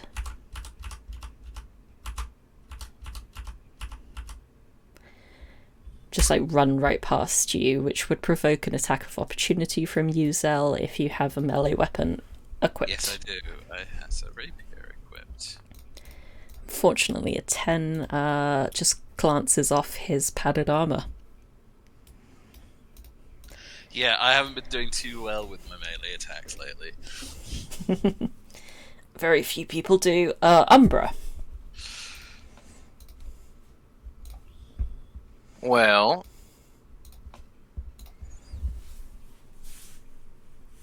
gonna run back up to the barrels, I guess, for 30 feet of movement. And that guy over there who's been shooting a cannon is kind of annoying. So It's quite rude, isn't have it? advantage. 1 blade, 21 hit. Yep. So that's 11 psychic damage, 4 sneak attack damage. So 15 damage total. Is he still up?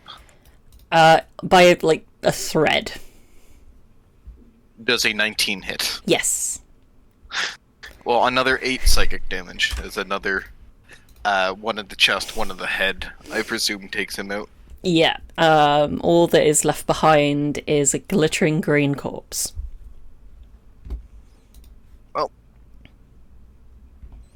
that's everything for me. Brooke. Ooh, 30 gets me to there. Sword.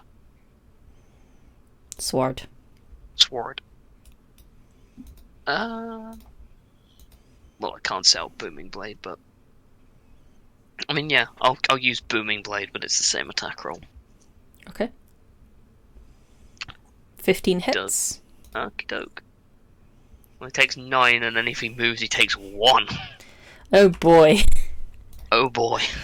Oh boy. That turn. Davina.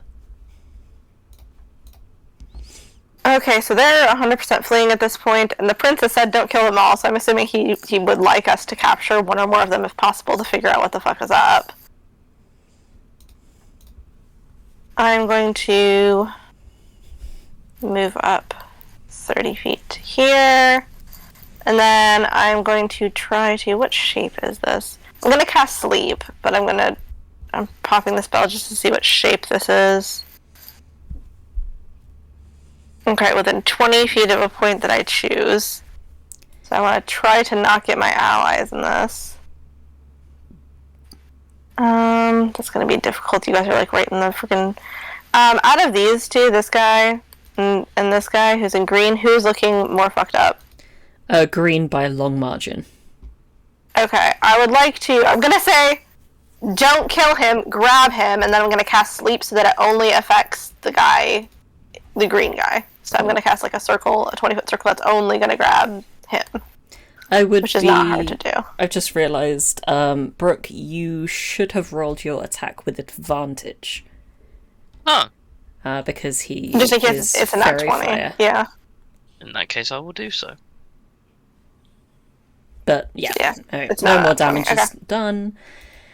So You I will cast sleep. roll 5d8 for sleep and see if it knocks that guy out. He has 1 HP left. Okay, he goes to sleep. He's unconscious until somebody takes an action to wake him or he takes damage. All that that this guy knows is that you just cast a spell and now another of his friends / compatriots has just fallen to the ground, and now he's seen all of his companions fall to the ground. So assuming that's your turn over, I will shout at the remaining guy as like a free action because I have 6 seconds to talk. Surrender. okay. And I'll roll intimidation if you want me to. Yeah, you can. Perfect. Okay, let me make sure I tick down my spells. Spell.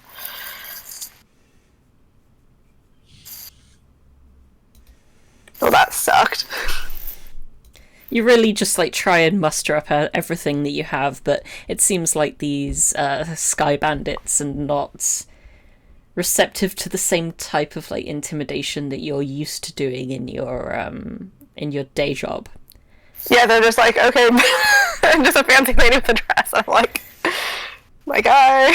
And it seems that he was also quite hard to intimidate as well, because as he looks at all of you, he rushes over to the side next to the coal engine, and he grabs a backpack of sorts,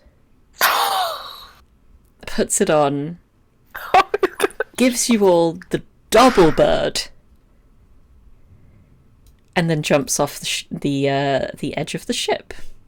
And this is when he learns the parachute doesn't work. As once this situation Umbra sees is resolved, he just goes to start looting his kill. Great. And it's about 2 hours into the session, so I think we will call a break there anyway. Yay. Yay. Someone would like to loot the captain's body. Yes. Someone would like to get a free airship on session 1. Yeah.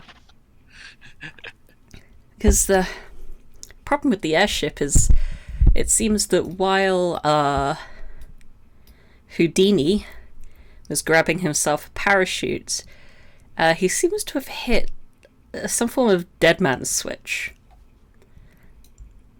where the engine has now stalled and is very gently beginning to descend.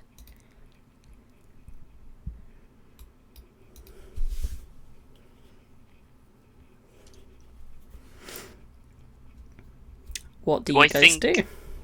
Do I think this is going to crash and go faster and hit something and be dangerous? Or will it just gently float and just vibe? Its velocity will increase as it falls further and further down, yes. It's like right now it's kind of like carrying on with its momentum, but in 3 turns...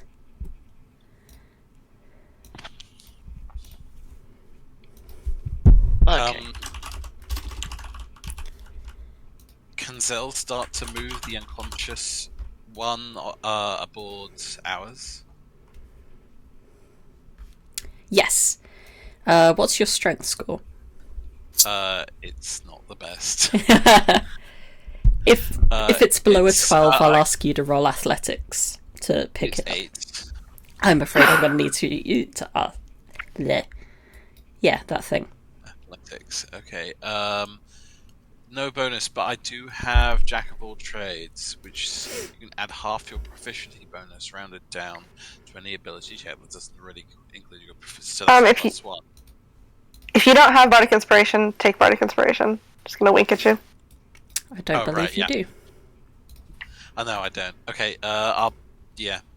So, let's do this. D20. plus 1. 21. Oh, you didn't even need it. Didn't even need bardic just inspiration. double checking if Although you still have it for like 10 minutes or something. So Jack of all trades has actually already been applied for you. On your like your character sheet, so you see that you have like a 0 in athletics currently because you you have a minus one and a plus 1. Oh, okay. Still not 20. Yeah. I rolled the nat 20, so yes. Yeah, it would just be the nat 20, not plus 1. So yeah, you're like, fuck.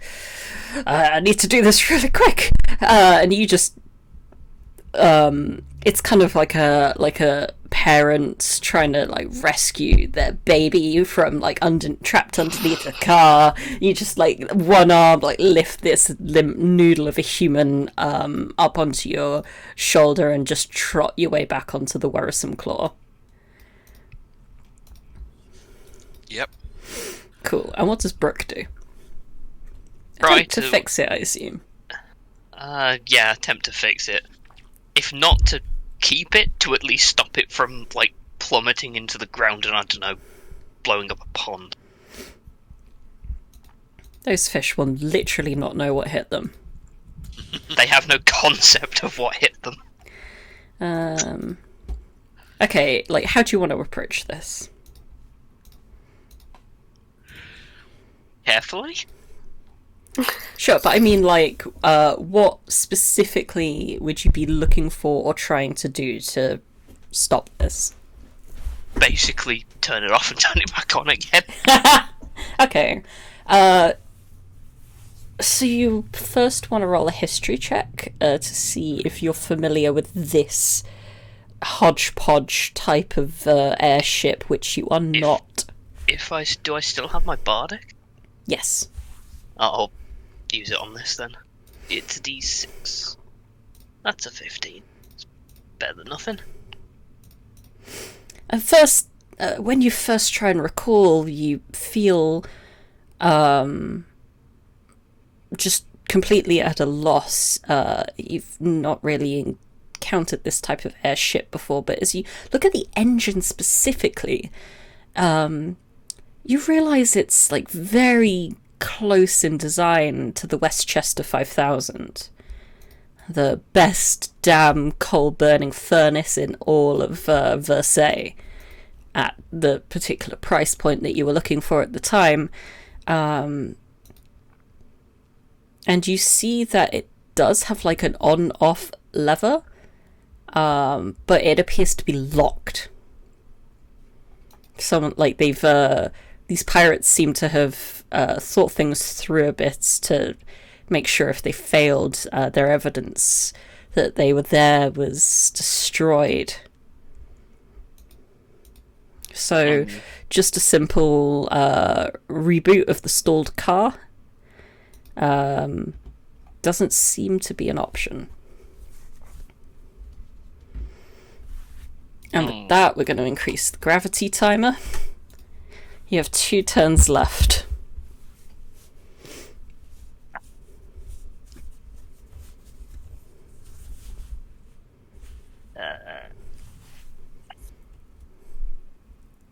His brain's gone blank because my brain's gone blank. He just leaves. As nice as it would have been. Well, you still have a ship. And you will watch as this one sails gently down until the clouds envelop it. And after a couple of minutes, you hear a boom.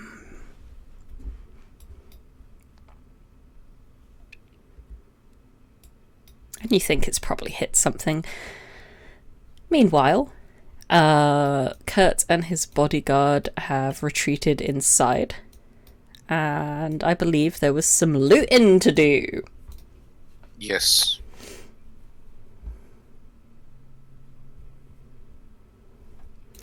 You find a letter that has a clear, like, wax seal The wax seal appears to have been broken already, and the letter has been read, but it has been kept on this individual. And you find your hazard pay. It's an amulet of Misty Step. It has 4 charges remaining.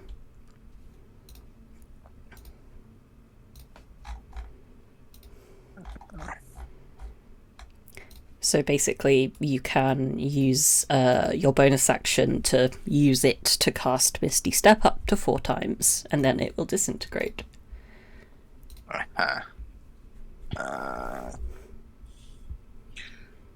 Does Umbra recognize the seal at all, looking over it? Roll me a history check, please. 18. Yeah, it's a very well-known sigil. It is the sigil of House Maelin, the rulers of Athington. It is the those vertical stripes with a diagonal slash through them. While keeping the seal kind of covered, Umbra is going to open the letter and read it. In short, it is a letter addressed to the captain, instructing that either the ship is disabled or the prince is killed with extreme prejudice, and it's just signed AM. Would Umbra have any idea who this AM could be? Off the back of that history check, you would reason that the M would probably stand for Maelin, the ruling house. But if you want to try figure out what the A could be, that would be another history check. 14 on that one. You know that the queen of House Maelin is called Aerie. Well, with that, Umbra is going to give the captain a slight kick.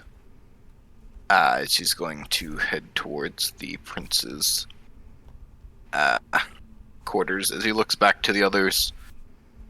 We should probably bring the unconscious bastard in, plus I think the prince probably wants to know who's after his life.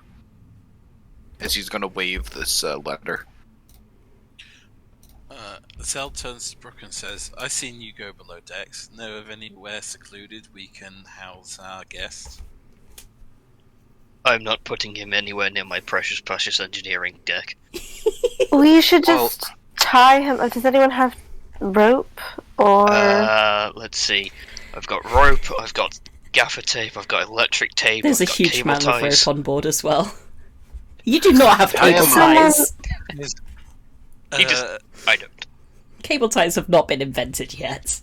I will invent. Tie him and bring him into the prince's quarters. I'm sure he wants to interrogate the idiot. Yes. And also, evidence. Who's that stupid? Everyone knows you burned the letter. Anyways. Glancing at it, is it open or did you close it again, Umbra? Umbra would have folded it over again and be waving it to hide the seal the best he can. Ah, okay. I think if you're actively trying to hide it, that would necessitate a sleight of hand check. I ask of the 17. rogue. Cool. I'm pretty sure that beats everyone's passive perception, but it appears that someone is a little more of a suspicious Dickens. So you would get a glimpse of the seal, and I'm not going to ask you to roll. It's literally your home country. That would be innate knowledge to you. Oh no! Okay, I keep my fucking mouth shut. I'm gonna switch.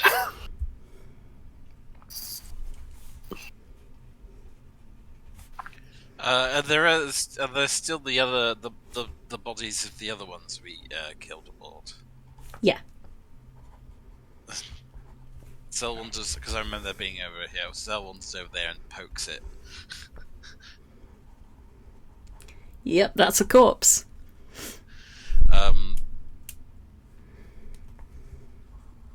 Perception to see if there's anything out of the ordinary. Sure, go for it.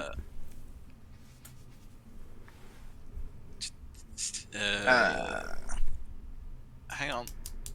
Zell. Character sheet, roll perception. Go.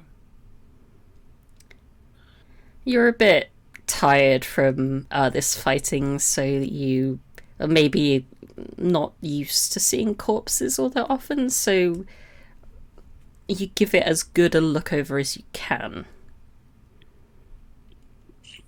But you see nothing out of the ordinary. They just seem like average banditos.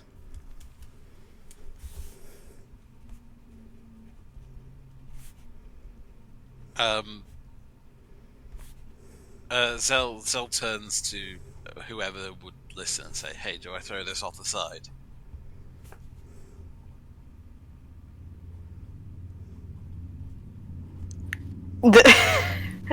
No, I think we should hold on to it for a minute. Okay. Zell sort of makes their way below deck.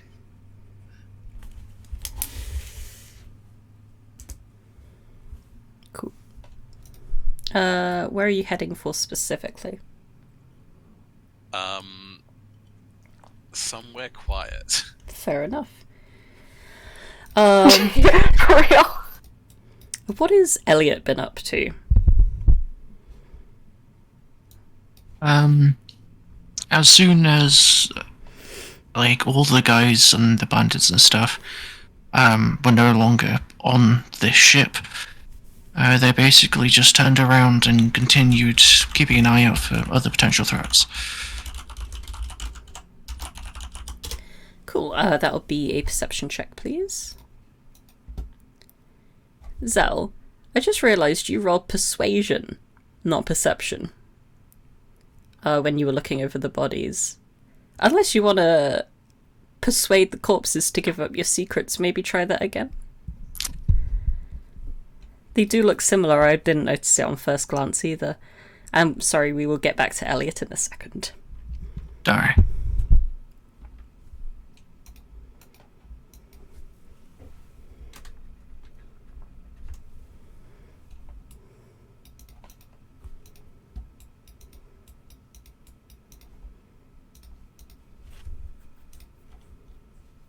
That's not your character sheet. Yeah, so Tangent, if you just wanted to roll your perception. Okay. Because you rolled persuasion instead. And you did persuasion again. Oh. What? Go 2 up. 2 up. So it should be persuasion, performance, perception. Okay. I just wanted to give you the opportunity to try roll. Persuasion would be pretty nice though to get those corpses to speak, but alas, the result is as it was, and you go back and find somewhere quiet. And Elliot, with a 22, you can actually see the burning, you can see the shape of like a burning wreckage of possibly a crashed airship on the ground beneath you. There are a couple of like birds flying around quite high. Some of them seem to be like migrating east for the summer. But apart from that, things quite clear. Yeah. What's the risk of that burning airship causing a forest fire? Thankfully, it's in quite a grassy area. O'Shane isn't known for having many large forests. Alright. So just cause a mass bushfire. Got it. Yes. Well, taking that into account, Elliot will just continue going on about what they were told to do. Cool. I believe Brooke is taking the unconscious body or the asleep body into the captain's quarters. Yeah, he doesn't want to use his own stuff, so he's the ship's rope. Fair Just tie enough. it, Yeah. carry it over his shoulder. Umbra has gone slightly ahead for his own machinations, and Davina has followed quite closely behind, so we'll Yeah, I just wanna. I'm not necessarily.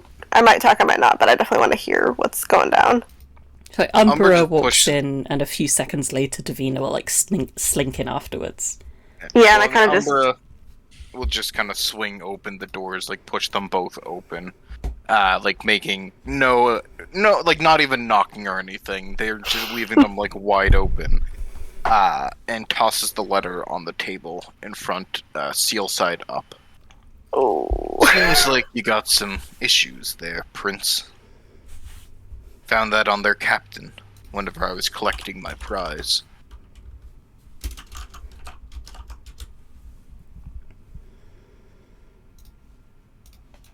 Kurt squints down at the letter, and his face grows dark and concerned as he examines the seal for its integrity. Its genuineness. This is dark news indeed. We must turn the ship around and inform my mother at once. We're more than halfway there, Your Highness. Not really the best idea to piss off your allies by not showing up because you're a little bit scared. My allies just tried to kill me. You know, it's. This is civil war.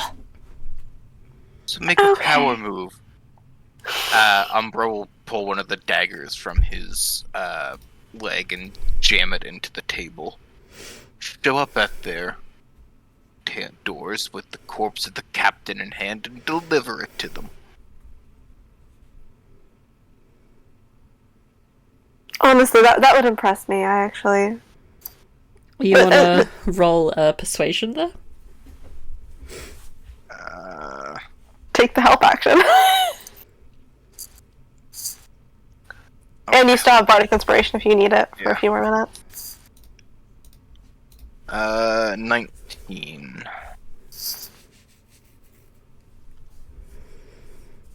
That is In the end- never the way that we have done things, but these are Well, then unprecedented times. Send the head of the captain then as a package. In the underworld, we do things to intimidate our rivals. We don't just roll over whenever things get tough. You could also invite them to a dinner party and have it just like revealed from like a silver platter in the middle of the table. I've had that done like 3 times. It's great. Umbra will pull the knife from the table and feed it in his leg guard again. I assume around this time is when Brooke will enter with the prisoner. Yeah.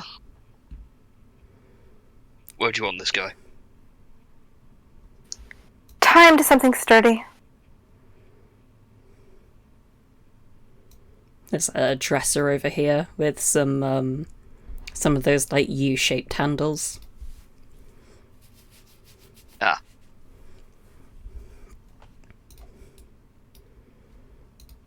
The guy is still just like shh, shh.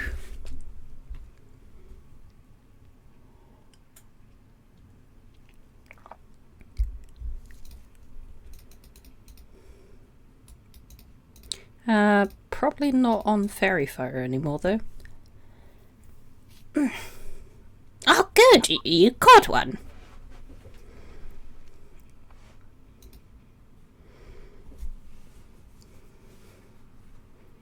Well, wake him up.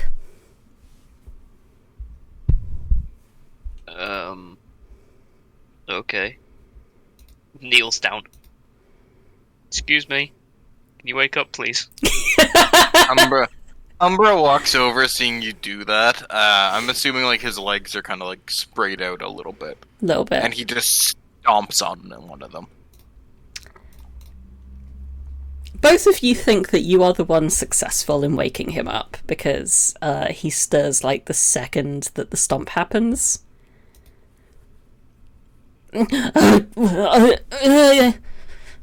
Oh, my head. Standing.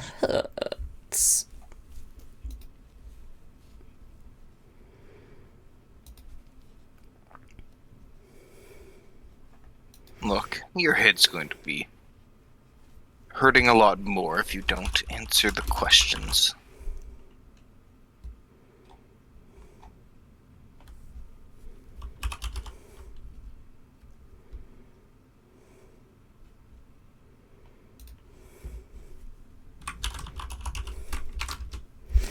Okay. What wanna know? Oh, my stomach hurts. Umbra will look towards the prince.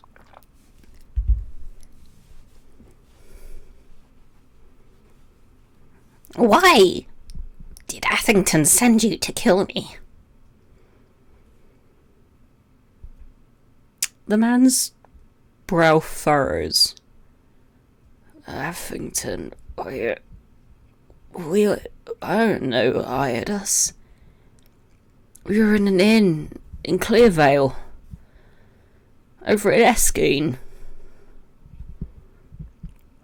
We were approached by a man called Decker, a middleman, and he hired us.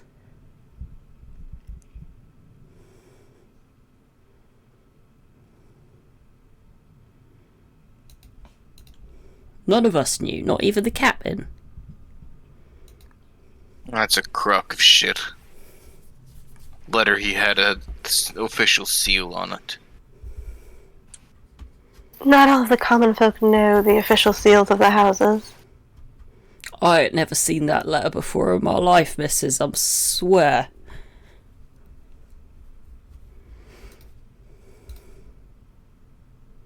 Do you promise? Because if you lie to us... You can do a vibe check on him, if you want. Oh, I'm just trying to scare the shit out of him. Then you can do an intimidation check on him if you want. Much better. If you lie to us, well, I don't have to tell you what's gonna happen if you lie to us. I ain't lying, miss. It's the truth. It's the God's honest truth. I ain't never seen that letter. I don't know where he got it from. We was hired in Eskeen. In Eskeen? That's your starry territory, that is. Not Atherton. Hold on, I have to map. I can switch over to the map if you guys prefer. I just used the one in the info tab, that's fine. That also works. Eskeen. I'm not seeing Eskeen on here. Is it like a smaller place? Oh, here it is. Yeah, it's between Atherton and Yastari.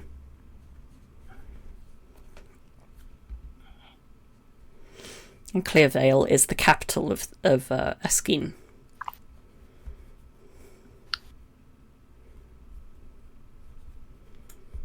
And where in Eskeen did you happen to pick up this job? In an inn in Clearvale, like I said. Which inn? What inn? The king's arm or leg, head, something like that. One of them body parts.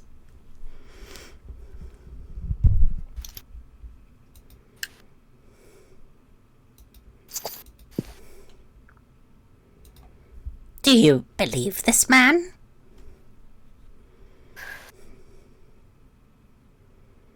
I think he's too afraid to lie to us. But the captain probably would have known more. Unfortunately, he's dead.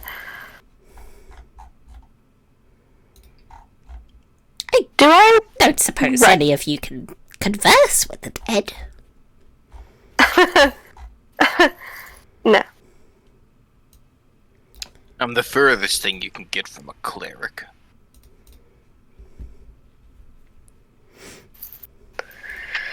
But we have the body if we find one. I want to peer over at the letter and see if I recognize the handwriting. Okay, interesting. I'm gonna say that would be an investigation check or a history check. I'm gonna go with history. See if I have corresponded with this person before. You have actually seen the handwriting of, wait a second, would Umbra have shared the information of who he suspects AM to be? No, he keeps that to himself. Okay. But I recognize the seal, so I have a good idea. Yeah, I'd say, yeah, to be fair, I think you would know what your queen's name is, especially in the circles you run in. So it's a possibility in your mind, but I'm not going to say that's the conclusion you jump to per se, but you think of the queen and you have seen her handwriting and this is not it. You're quite sure you don't recognize this handwriting. Okay, so this is not the queen's hand to the best of my determination. Yes. Okay. Yeah, like, letters But get I don't sent out. recognize it. Yeah, letters get sent out by her hand. She has like a magical means of like mass producing some letters that get sent to all. I imagine like when my lawyers. brother got knighted, we probably got like a letter from her. So. Yes, yeah, you've seen a letter addressed to your family at some point. And yeah, this is not that. Do I recognize it as, I don't know if this would be a thing, is the style consistent with nobility of Athington? There is a particular, like, font, like a style of handwriting that they would use. And it seems as if someone has attempted to emulate that.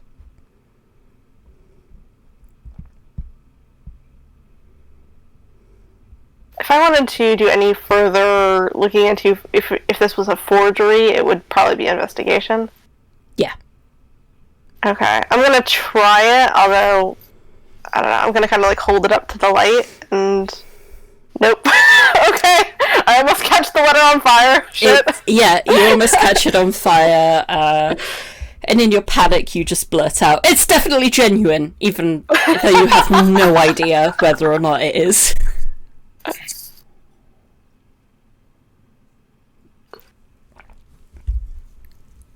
Do I have... No, I don't. What's Brooke's take in all of this? Politics, social, scary. Fair enough. Just kind of watches the prisoner, disassociates. He kind of goes into one of his pockets several times, and like he can't find the right opportunity to pull out his packed lunch. Wait! Did Brooke pack a sandwich? You're damn right. It's got a little smiley face sticker on it. Oh my god, he's got like a whole bento box. He does. He's a gentle giant. A gentle double master's degree giant. This is one of my favourite characters you've played already, and you've played some pretty top tier characters. I bow even though I can't be asked to get out of my office. Alright, so, yeah, Umbra. This letter is definitely genuine. Yeah, he doesn't believe that. Well, after bringing attention to it, he wants to scrutinize it further. Sure, you can also roll an investigation check. Whoops, that's only a 13, but I'm going to use the Bardic Inspiration that I have left for 1d6. So that's going to bring it to a 17. You have your doubts.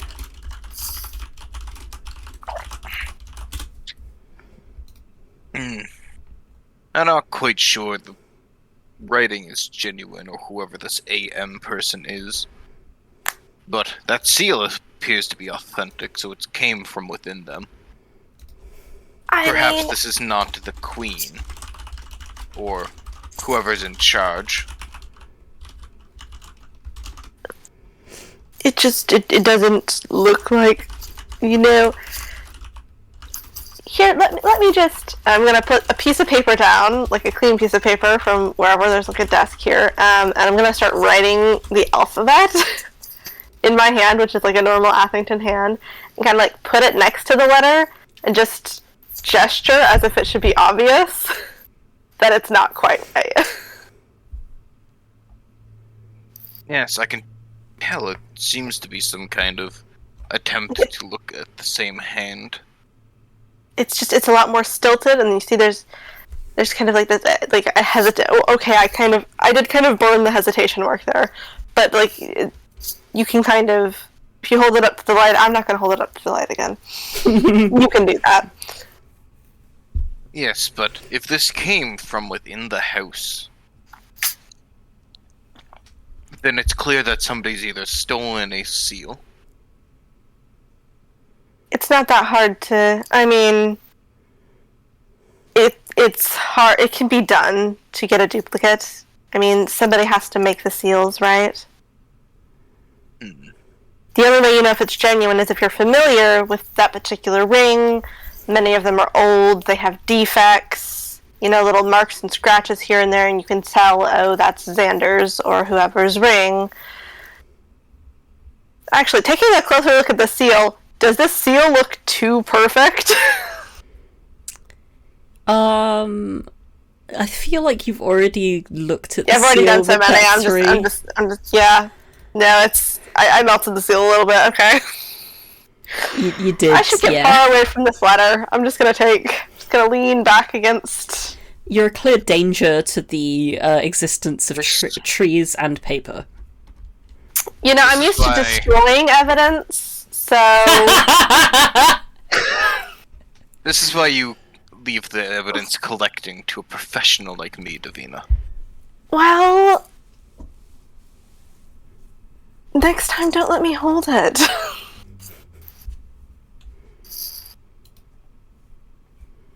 You know, I wasn't even wearing gloves. It's, you know, I usually hire people for that. I don't. Look, Prince. There's two options. You can decide to turn your ship around and go cower back to your mother, or you can figure out if this is a genuine threat to your life from your supposed allies. It seems somebody has stolen one of their seals and seeks to pit you against each other. And if you do have a sincere concern for your safety, I suppose my family would be honored to host a prince while you are in Athington. On that subject, Your Majesty, Filing pipes up. In the heat of the battle, the steering mechanism was partially destroyed. Turning back may be an issue.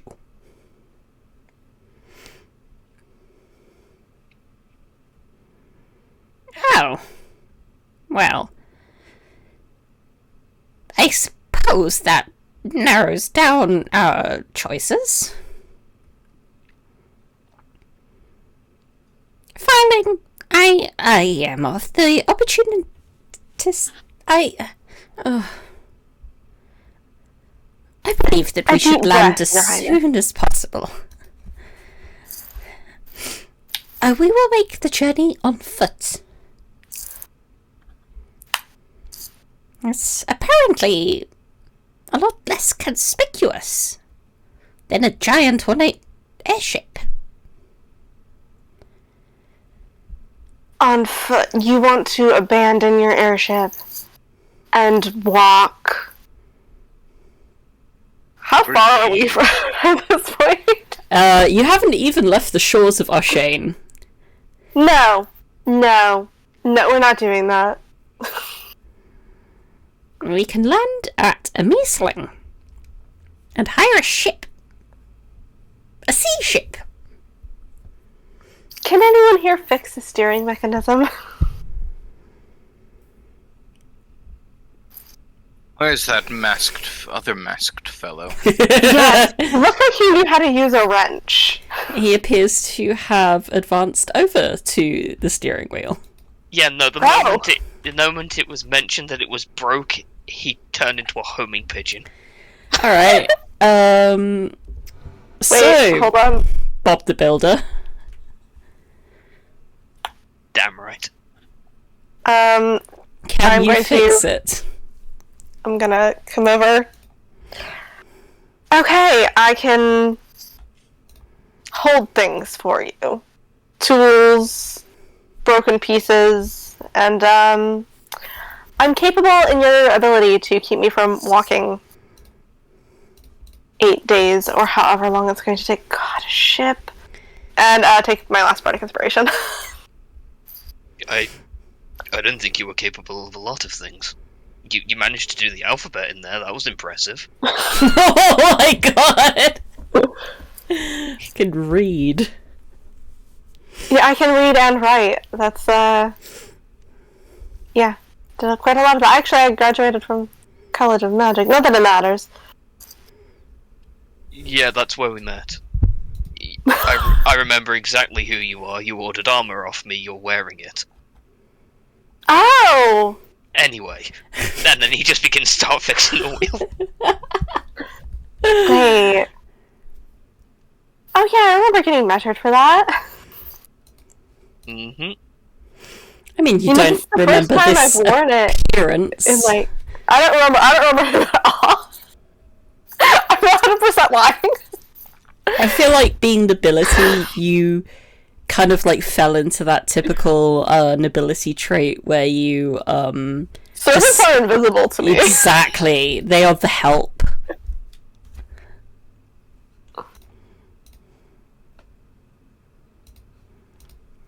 He just gets all of his tools out. So yeah, take a bardic inspiration and the help action. Hopefully you don't need it, but I really don't want to have to land this fucking thing. Guess it'd be Tinker's tools? What tools do you have proficiency in? Thieves and Tinkers. More importantly, which do you have actually on you? I can turn one into the other. Oh, okay. It kinda doesn't matter. Well, I suppose we'll go with Tinkers then. I've got to set the actual tool up. Proficient. Query.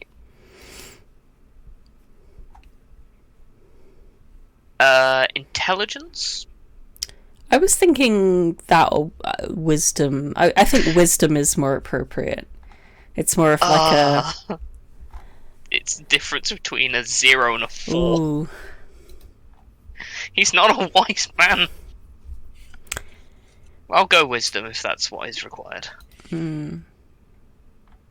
It's one of those... I mean, yeah, it's it feels like something more like wisdom based because you're having to like recall specific knowledge, something that comes with being wise of age.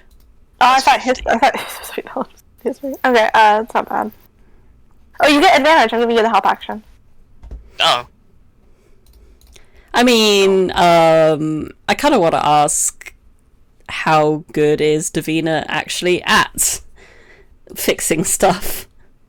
Has she ever had a callus? I've seen people fix things a lot of times, and it's mostly like me just standing there like being like, no, I don't think that's right, or okay, I'm just gonna hold this and keep it out of your way, and ooh, should we be touching that? So it's like very grunt work. It's a little distracting, but not massively. So you can roll Tinker's Tools again. Okay, 15 then. But that's like good enough to realise that thankfully the cannon didn't quite hit like the central pillar of the steering wheel. It's just like part of the like edge has been taken out. Imagine like a pizza crust has been removed, but not the actual insides of the pizza. Yeah, he's doing all this thinking. The only thing he ever gets you to do is to hold a rubber duck for him. Why? This seems so unnecessary. Why do you even have this? It helps me think. Is it enchanted? Yes, it's enchanted with my hopes and feelings. You can roll an Arcana check if you desire. I'm just like turning it over in my hand, being like, "What the fuck?" It's got his name in Sharpie on the bottom. It's not in his handwriting; it's in someone else's. Support rubber duck. As far as you can tell, it is a completely average and normal rubber duck, even though you're not quite sure what rubber is. This seems just fairly mundane. Just like sitting there, like squishing it. Yeah, and I start talking to the rubber duck. I'm like, tell me your secrets. It doesn't say anything, but you feel like you understand it slightly more anyway.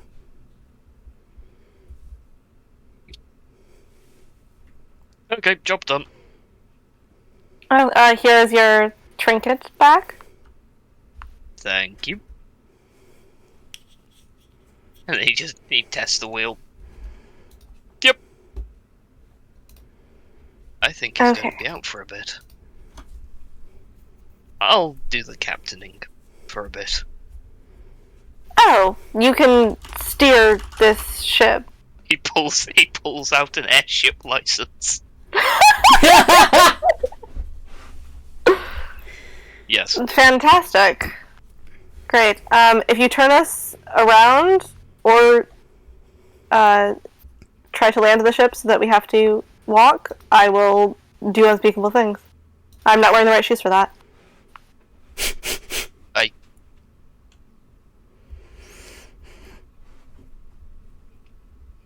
Just so everyone knows, just so we're all aware. I'm the only person you're speaking to. There's also a corpse, and Elliot might care. Look, I'm going to be completely honest with you. I'm so socially inept. I do not understand what the hell you're telling me. Okay, do not. I understood the instructions. Until we get to... Okay, I was vaguely threatening you. In the future, if you are intending to threaten me, could you do it just overtly? Overtly, okay, Thank you. I will do you grievous bodily and mental harm if I am forced to walk or get on a ship, get on a water ship for any portion of this journey. Okay. Great. Cool. We fixed it! Brook takes the wheels. And it almost the second that you touch the wheel, your heart feels filled with cheerful sea shanties. And you feel invigorated to continue steering it, in the same direction, I assume. Yeah. Unless told otherwise. And we will go back to the office. Is Umbra doing anything more with the prisoner? Or the prince? No, I think he would just, at this point, resigned to, leaning in this corner while they worked away. And just monitoring things. What exactly is your plan for this, ruffian? I would prefer him not to watch me sleep. Well, it seems the other masked man doesn't want him below deck in case he tries to sabotage the engine and kill us all. I can always... And then... Umbra will put, a finger to his throat and slowly cross it. No, we should keep him alive for testifying in Atherton. There is, a janitorial closet, just behind the right, guest bedroom. We could prop up a chair, lock him in. Umbra walks over, and he's just going to grab one of his daggers and use the pommel to just, like, hit him in the head to try and knock him out. This guy still has 1 HP, so I'm just gonna say, yep. Dagger goes back on pouch on thigh. Untie him and begin to drag. Like, this is like a fireman's drag of, like, hooking under both his arms and dragging, because Umbra is not strong. Bless him. He's dexterous, but he's not strong, so he's going to struggle a bit as he just slowly but surely pulls him up. Is there anything that we could tie him to in here?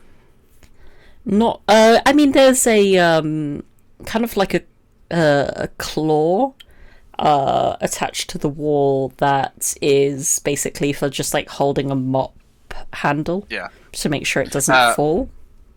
It's first currently things occupied with the mop handle. Yeah. First things first, Umbra takes everything out of this closet and puts it in the bathroom area. Great. So if anyone needs to attend to their bio break, they will have to climb over a couple of mop buckets, a pile of sponges, a dustpan. Look, I'm not giving this guy anything. You should also, Umbra's if he then has going anything on him. Yeah, Umbra is then going to start patting him over, taking any weapons, anything that he has, and start stripping him of his armor, leaving him in only his, like, underclothes. That is a prudent measure, because it turns out he had, like, a grooming tool level knife hidden in his boot. Like a straight edge razor. Yeah, so nothing but his undergarments are left. Then he goes in here, hands are tied above the head, like, over this, hook. And then Umbra will try and, like, his best to make sure that it's secure. And that he's not going to be able to, like, get his hands untied or down. Cool. Please roll me a sleight of hand to tie the knot. Sleight of hand. Ooh. You feel very confident that you have rolled it effectively. 1 second. Where is Cypelsternack? I mean, you feel very confident, Oh, so no, why would you want to roll again? No, I can just roll a psionic die, but I need to have proficiency. I just wanted to double check what it was. Okay. Well, with that, Umbra believes that he won't be going anywhere, so he closes the door, and then he shoves a chair under it for safe measure, as the prince said. And everyone knows that the nobility is very wise in all things. You do have to steal the chair from the prince, though. Yeah, I mean... This chair here. That is, like, Umbra just comes back, grabs the chair, and just, like, wedges it under the door there. And, and he wants to... So I have a crowbar. I would like to leave it across the chair, so if the chair falls, it'll make a even louder noise. Makes sense. Just in case. Because it's better to do something right twice than to do something badly once. And Umbra believes that he's tied him correctly. He has now set up a thing to alert if he ever tries to get out. And he is going to take up residence in the bedroom right beside it. That is my chair and crowbar. Perfect. With that, Umbra's going to come back in here and just lean against this wall and kind of, like, give a nod. He should be secure until we reach there. Wonderful. Now I must rest. I seem to have an arrow lodged in my arm still. Word of advice, push it through, don't pulled are typically barbed. It'll deal more damage on the way out if you pull than push. More And with that, damage Umbra than will being leave. pushed through my bone is all you hear as you leave. And he's going to make his way up here. Great. So Elliot has been keeping watch in a most excellent fashion and has not seen anything else but a really nice sunset. I assume you kind of keep doing that for a little while? Yeah, until, like, I feel like they really need to sleep. They just kind of look around, make sure nothing bad's going on. And then eventually find a place to sleep and just sleep. Cool. There are 4 beds in total, like, prepared for you guys. So, like, assuming shift watches, that's going to be enough for you all. But the ship hands, Bill, Will, and Bob will kind of come up and start. They have, like, a cauldron of this kind of, like, porridgey type substance, but it's quite a savoury porridge. And they will hand out bowls to anyone that is interested. I mean, I have no other choice. I didn't pack a sandwich, so... Yeah, doy. While we're eating, I assume that counts as a short rest, so I'll, sometime during that time, I'll Song of Rest, which is just me complaining about how terrible this day was, but for some reason it's just like, it's one of those things where it's like, you have a bunch of people like complaining about something together, and it's like actually very, it's very nice, and it brings you closer together. It's quite cathartic. I can't help but feel like in an alternative universe, Davina would absolutely be like a really toxic, like, Yelp reviewer.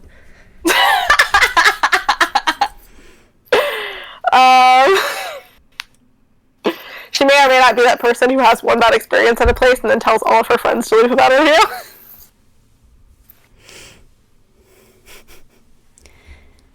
So Zell gets some porridge stuff. It's quite like it tastes very like umami, which is interesting, and the porridge upon closer look seems to be made of pearl barley rather than oats. Very good. And there seem to be little bits of carrot and swede mixed in as well. It's quite hearty. Yeah. As Umbra will take some Sorry, of this... I think Zell was still talking. Oh, sorry.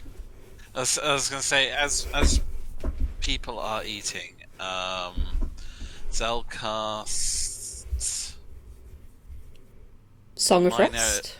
No, I was going to minor illusion cantrip to start a light drum beat in the background and plays the panpipes. Lovely. And Umbra? Yes, he'll take a bowl of porridge and a drink. He'll reach up and detach part of his mask to reveal his jaw. So you can see, like, the lower lip and, like, his jaw. Everyone would notice he's a very, very fair complexion and clean-shaven. And that is all you can see as he just begins to eat.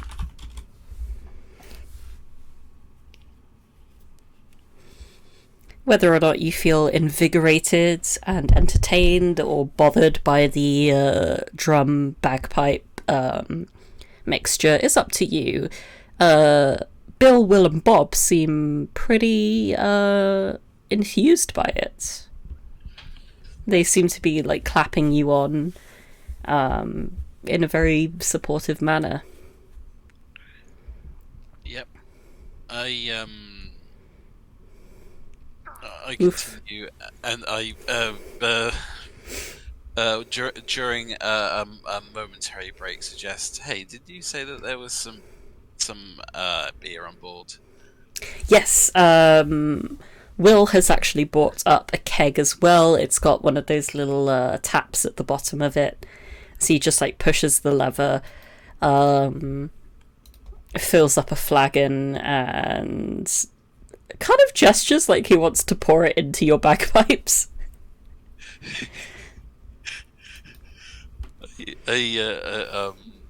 I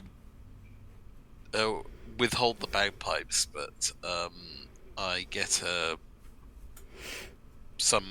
I get a hold of some sort of drinking utensil, and I propose a toast to the worrisome Claw and her crew.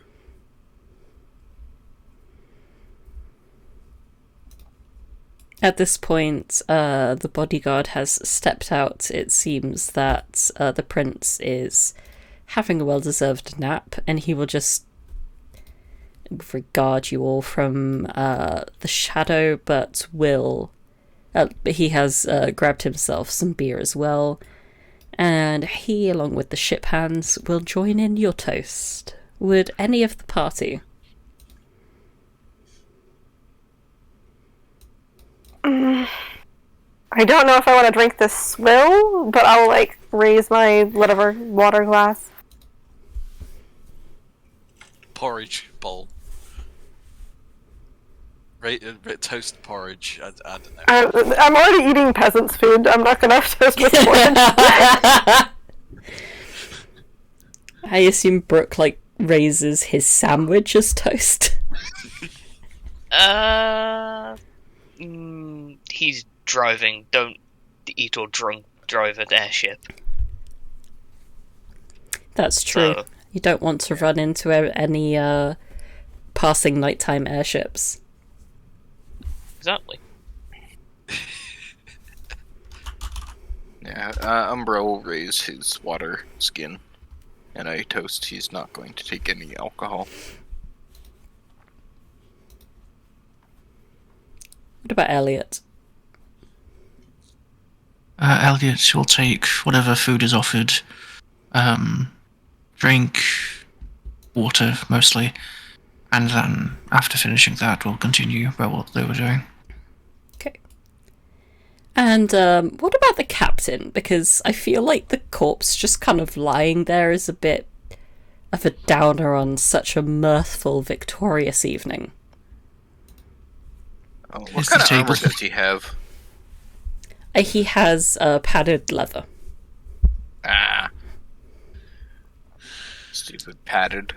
I feel like we would have moved the corpse, maybe just dragged it off into like behind these barrels over here. Why is it? Let me ping. Yeah, just kind of shove it behind the barrels so that we don't have to look at it. Or lean it against the barrels as if it's Weekend at Bernie's, this guy. Yep.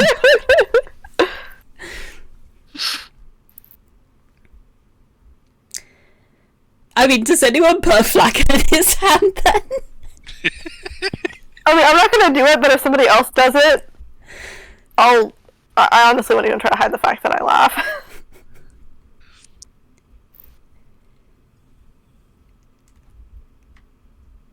I'm gonna take that as a no. Oh, I'm just looking. I minor illusion a flagon in his hand. Can I just make a joking comment to another crew with a persuasion check, saying, "Hey, wouldn't it be funny if someone to put a flagon in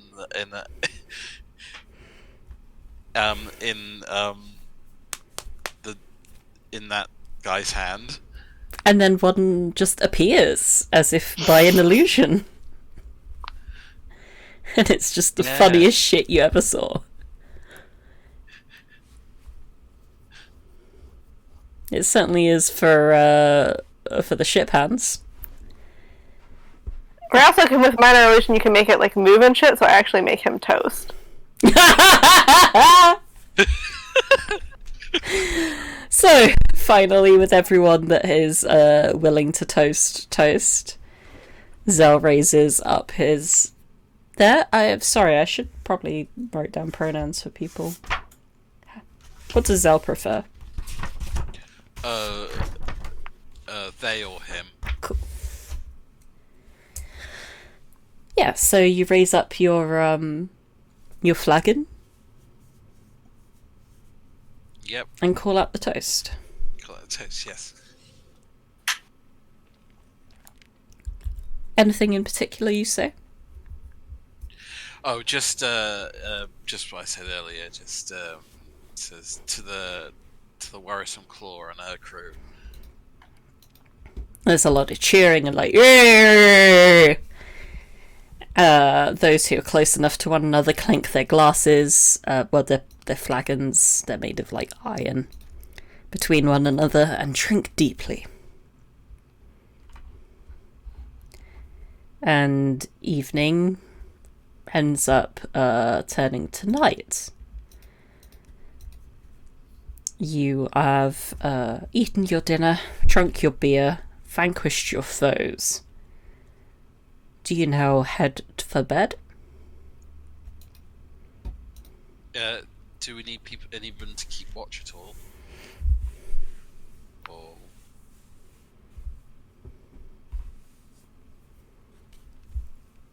It was stated that it would be preferable.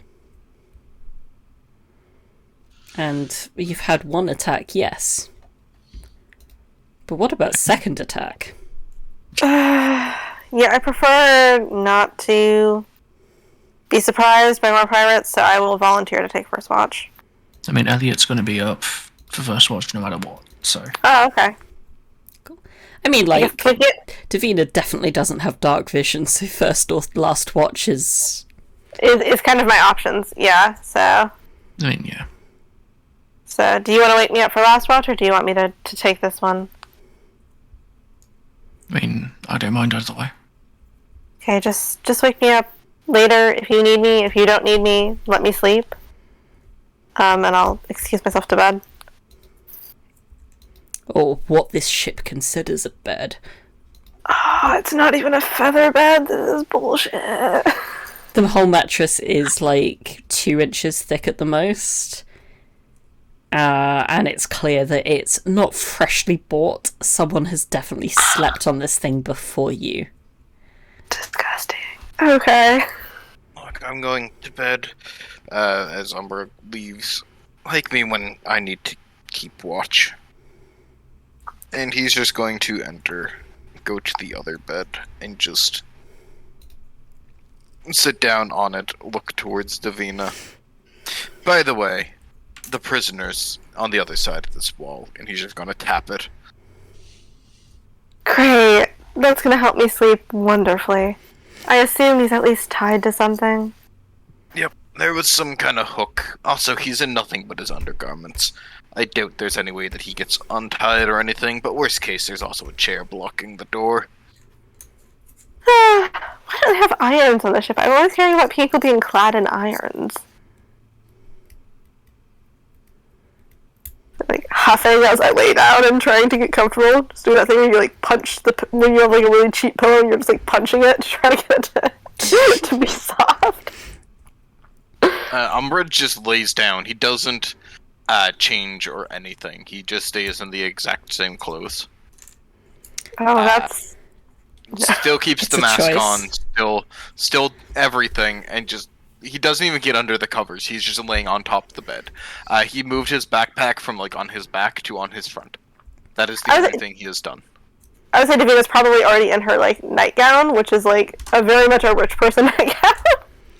Before you even got in the room, and her hair is like braided, and she looks like she's just like going to sleep, laying there like the Princess and the Pea, and just like I can feel every lump in this mattress. Speaking of like being in your nightgown, would your particular upbringing have led you to have a particular shock about like mixed sex room sharing? Would you consider it to be quite improper or be okay with it? Speaking to me directly, or just everybody as a group?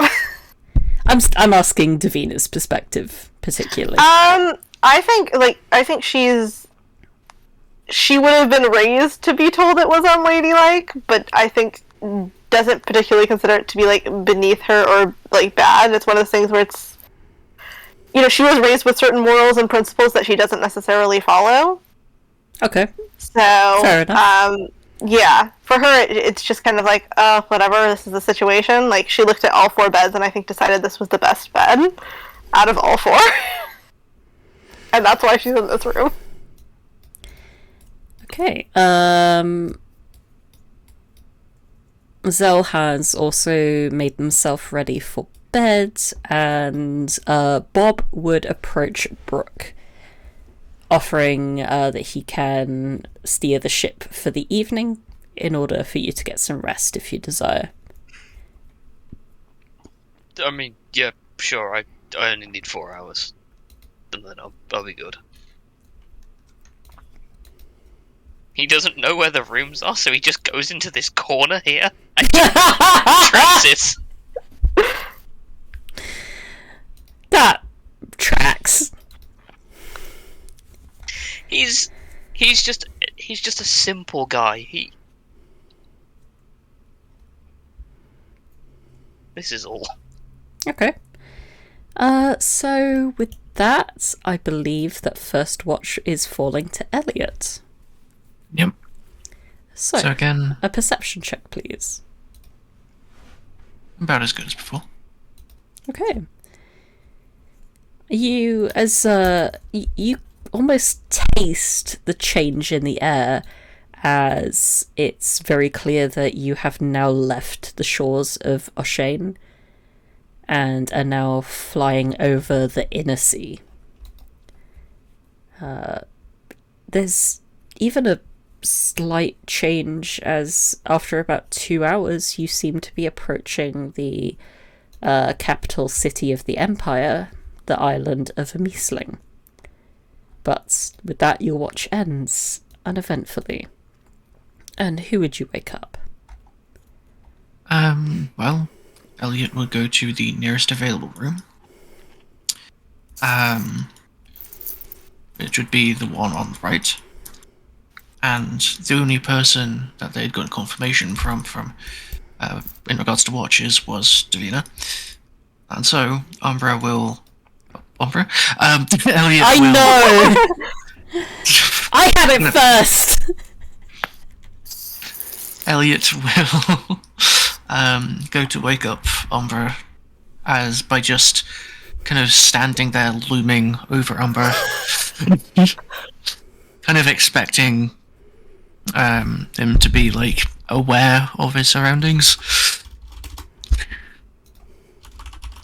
Would they be?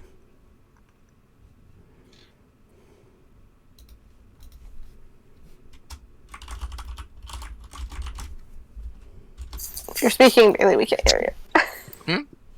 Oh, sorry. I thought you were waking up Davina. No, you. Oh. Davina has opted for last watch, if any. Davina has a pillow over her head. Yeah, so as you approach, Umbra is a relatively light sleeper and may or may not sleep with one eye open. He just sits up, looks towards you, gives a nod, legs swing over, stands. Watch out, the prisoner that we kept is in the room. And then he will jab a thumb towards the wall. I do not think they should be able to get out, but better safe than sorry. Elliot will just nod. Then Umbra's gonna head out and start just kind of pacing the main area. As Umbra leaves, Elliot is going to test the bed. It ain't that comfy. Question, is the rug on the floor actually there? Yes. He's going to compare the bed to the rug. The rug is slightly dirtier, but also softer. Alright. Elliot is being part of the floor gang tonight. Floor gang, rise down. And you appear to have a relatively restful sleep. Umbra, would you like to do the honors? It's dark out. I do not have dark vision. Would you like me to do anything? I would like In you... particular? I have raised the DC, but if you want to roll with disadvantage, you're welcome to do so too. 17.